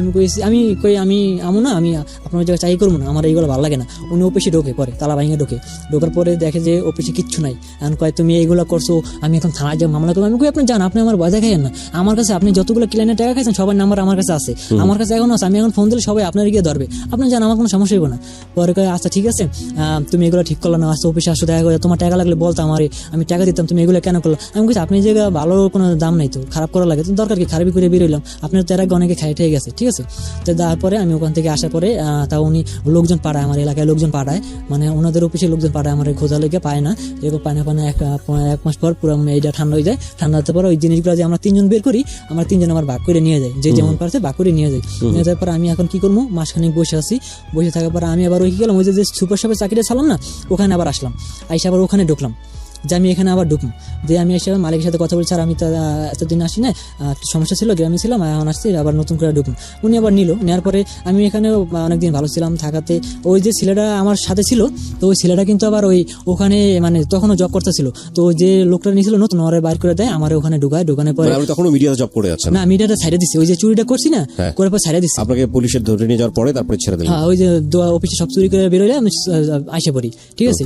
আসার পর তখন আমি যে সুপার শপে ঢুকি, তো সুপার শপে ওই ছেলেটা এখনো আছে, যে ছেলেটা আমার সাথে প্রথম ছিল, তো ওই যে নতুন লোকটা নিয়ে বের হয়ে যায়, ওরে বের করে দেয়। আমি এবার ওখানে ঢুকি, ওই ছেলেটা যে মেয়েটার সাথে রিলেশন করার কথা বলছিল, আমি এবার আমি এরকম ঢোকার পর 1 মাস পর আমার বলে, ভাই আপনি পারবেন, আপনি আসলে মায়াকেও ভালো মতন পড়াইতে পারেন, আপনি কথা বলেন, ঠিক আছে। তো আমি এবার আমি মেয়ের সব কথা বলি, মেয়ের কথা বলার পর মেয়ের কথা শুনি না দেখে আমি ওর জন্য কি বলবো, আমি নিজের জন্য বলে লাইছি যে আমি আপনার পছন্দ করি, ঠিক আছে। মেয়ে কয় না, আমি একটা রিলেশন করি, আমি রিলেশন করেন, সমস্যা কি। আমার দেখার পরে রাজি হয়, দেখছে আমি ভালোভাবে চলাফেরা করি, টাকা পয়সা ভাঙি, একটু পুষপাস করে চলি, তো চলার পর ওর সাথে আমার সাথে ভালো একটা রিলেশন হয়। হওয়ার পরে এরকম 15 যাইতে 15 দিন 1 মাস যায়, যার পরে ও গ্রামের বাড়ি যায়। ভাই এর মধ্যে যে আমি যতগুলো ভুল করছি না, আমি যে ওই যে লোকজনের কাছে মেরাজ মিডিয়া থেকে টাকা খাইছি, আমি যতগুলো ভুল করছি সব কটা প্রভাব আমার ছেলের উপর পড়ছে। যেমন আমি মাঝখানে করে ভুলে গেছি যে আমি যখন ওই মেরাজ মিডিয়া ওই বেড়ার কাছ থেকে 1 লাখ টাকা খাই, ঠিক আছে।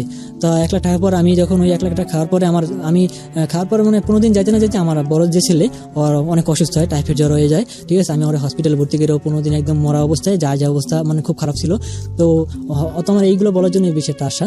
তো আমি অসুস্থ হওয়ার কারণে আমার অনেক টাকা ওখানে নষ্ট হয়, ঠিক আছে। নষ্ট হওয়ার কারণে আমি ওখান থেকে যাই, যার পর আমার ছেলেটা মানে এমন একটা অবস্থায় কয়েকদিন পর দিয়ে অসুস্থ হয়ে যেতেছে। আমার ছেলের মাথায় টিউমার হয়, অপারেশন করা লাগতেছে, মানে সমস্যা শেষ হইতেছে না, মানে আমি যেটা সমস্যার থেকে বাঁচবো তা হইতেছে না, ঠিক আছে।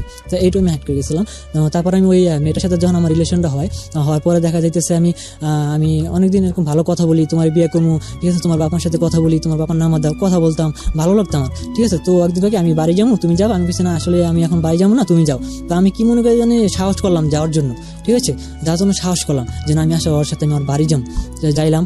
যাওয়ার পরে আমি ওর বাড়ি যাই, ওর বাড়ি যাওয়ার পরে আমার এখানে আমার তো ওয়াইফ এদিকে তখন কিছু জানতো না আমার ওয়াইফ। তখন আমি যখন ওর বাড়ি যাই তখন একটু সন্দেহ করে আমার ওয়াইফ, আমার তখন কিন্তু ভালো চলতো, আর আমার এদিকে আমার সংসারে কিন্তু টুকটাক গ্যাঞ্জাম লাগিয়ে আছে। যেমন আমার ওয়াইফ, আমার প্রথম বাচ্চা তো সিজারে হয়, তো সিজারে হওয়ার পর কারণে দেখা যাচ্ছে আমি আমার ওয়াইফের উপর অনেক অত্যাচার করি, ঠিক আছে, মানে এখন পর্যন্ত আজকে পর্যন্ত অনেক অত্যাচার করি। দাদা আমি সিজারের বাচ্চা, হয়তো সিজার হয়েছে, বাচ্চা নিয়েছে, ওর পেটে আমি লাথি মারি, ঠিক আছে, মানে ওরে অনেক মারি, আর ঘুমাইতে দিই না ঠিক মতন, নানানভাবে অত্যাচার না খাওয়াই রাখি। এই শীতের সময় এত শীত যেতেছে, ওই পাশে ঘুমাইতেছে, ওর আমি নিচে নামাইয়া বহাই রাখি, ঠিক আছে, তুই কম্বল খেয়ে থাক, কিছু গায়ে দিতে পারবি না, এগুলো আমি ওর সাথে করি, ঠিক আছে। পরে আমি ওই মেয়ের সাথে যখন রিলেশন হয়, তা আমি ওর বাড়ি যাই, বাড়ি যাওয়ার পর আমার ওয়াইফ একটু সন্দেহ করার কারণে তাও কিছু বলে না। আমার ওখানে একটা মেয়ে ছিল আমাদের ওই কোম্পানিতে, ওই মেয়েটা আবার কিছু জানতো এগুলো, আমি যে ওই মেয়ের সাথে রিলেশন করি, তো জানার কারণে ওই মেয়েটা আবার আমার ওয়াইফের সাথে আগে পরিচয় ছিল একটু, ঠিক আছে। আমার ওয়াইফ আবার ওই মাঝে মাঝে আমার দোকানে আসতো, আসার কারণে মানে একটু পরিচয় ছিল, এই কারণে ওর নাম্বারও রাখতো। তো ওই মেয়েটা আবার ফোন দেওয়া মাঝে মাঝে আমার ওয়াইফে বলতো যে ভাবি এমন ভাইয়া তো এমন এইগুলো করতেছে, একটা মেয়ের সাথে কথা বলে একটু ওরা থামা, নাহলে তো আস্তে আস্তে বেশি ভিতরে যাইব। আমার বউ আমার ওয়াইফকে এতটা বেশি মনে করতো না, চিন্তা করতো আমার কইতো তুমি নাকি কার সাথে কথা বলো, এগুলো কইরো না, ভালো না এগুলো, ঠিক আছে। তো সিরিয়াস হয় না। তখন যখন আমি ওর বাড়ি যাই, মেয়ের বাড়ি, তখন ওটা সিরিয়াস হয় যে আমি একটা মেয়ের বাড়ি গেছি, আমার সিম বন্ধ থাকে, আমার গ্রামে আসলে নেটওয়ার্ক পাওয়া যায় না, সিম বন্ধ থাকার কারণে আমি 3 দিন ছিলাম। 3 দিন থাকার পরে ও পুরা বুঝা যায়। 3 দিন পরে আমি যখন ঢাকা ব্যাক করবো, তখন মানে ওর বাপ, মানে ওই মেয়েটার বাপ মারে আমি বলি যে আন্টি আমি তো ঢাকা চলে যাবো, তো আপনি কি বলেন। আচ্ছা তুমি যাও, যেহেতু যাবা তাহলে তুমি ওরে নিয়ে যাও, মানে ওনাদের মেয়েরে বলতেছে যে নিয়ে যাইতে, যে তুমি যাবো পরে একা যাইবো, তাহলে তুমি ওরে নিয়ে যাও। তো আমি ওদিনকে আসার সময় ওনারা মনে করছে আমি হয়তো কেবিন নিব না, আমি তো লঞ্চে আসা যাওয়া করি, তো আমি কেবিন নিব না, হয়তো আমি নিচে বিছনালে আসে ওখানে আসবো। তো আমি কেবিন নিয়ে আসার পরে দেখা যাইতেছে আমি ওই রুমে একসাথে এক কেবিন আসার পর ওখানে আমাদের অনেক কিছু হয় বলতে ওর সম্মুখ ওর ইচ্ছা ছিল না, ওর সাথে আমি অনেক জোরাজুরি করি, অনেক মানে সেটা বলার মতো না, অনেক মারার পর অনেক অত্যাচার করার পরে ওর সাথে আমার একটা রিলেশন হয়। আসার পরে রিলেশন হয় আপনার অত্যাচার করার পরে কার সাথে রিলেশন হয়? ওই যে মেয়েটা, ওই যে আমি দোকানে যেখানে নতুন জব করি, ওখানে একটা মেয়ের সাথে, ওই যে আমার যে ছেলেটা ছিল, ওই যে মেয়েটা পছন্দ করতো, ওই মেয়েটার সাথে আমি রিলেশন করি। তো আপনি বিবাহিত থাকা অবস্থায়? জি, থাকা অবস্থায় মানে আমার নিজের ফ্যামিলিতে এতটা ভালো লাগতো না, আমার বাইরে এইগুলো করতে মন চাইতো। বাট আপনার এরকম সম্পর্ক থাকা অবস্থায় আপনি কেন ওই ধরনের একটা সম্পর্কে জড়াবেন? মানে আমার বাসা কেমন যেন সময় দিতে মন চাইতো না, স্ত্রীকে ভালো লাগতো না, না আমার ওয়াইফকে ভালো লাগতো না, ভালো লাগতো না। আমি চিন্তা করতাম কি যে আমি ওই নতুন একটা মেয়ে দেখলাম, ওর সাথে কথা বলতে মজা লাগতেছে আমার, ওর সাথে আমি কথা বলি, তো এই কারণে আমি ওর সাথে রিলেশন জড়াই। তো ওর সাথে মেয়েটা জানতো আপনি বিবাহিত? না, জানতো না। কি বললেন? আমি বলছি আমি বিয়ে করি নাই, ভালো অবস্থা আছি, ঠিক আছে, এগুলো বলতাম, মানে একটু বেশি ভাব দেখাই চলতাম ওই মেয়েটার সাথে। পরে আমি যখন আমি বাড়ি থেকে করে নিয়ে আসি, আর বাপ মাও মানে কি মনে করে আমার সাথে দিল আমি বুঝতেছি না, আমি ওরে একসাথে লঞ্চে নিয়ে আসি, ও আসলো, আসার পরে ওই যে লঞ্চে আমি যখন কেবিন নেওয়ার পর সাথে আমার সাথে টার্গেট কি ছিল? টার্গেট ওরা আমি নষ্ট করবো এই কারণে। এই নষ্ট শব্দটা নিয়ে আমার আপত্তি আছে। টার্গেট মানুষের সঙ্গে শারীরিক একটা সম্পর্কে যাওয়া, এটা হওয়ার পরে আপনি কেটে পড়বেন, হ্যাঁ, তাই কি? জি।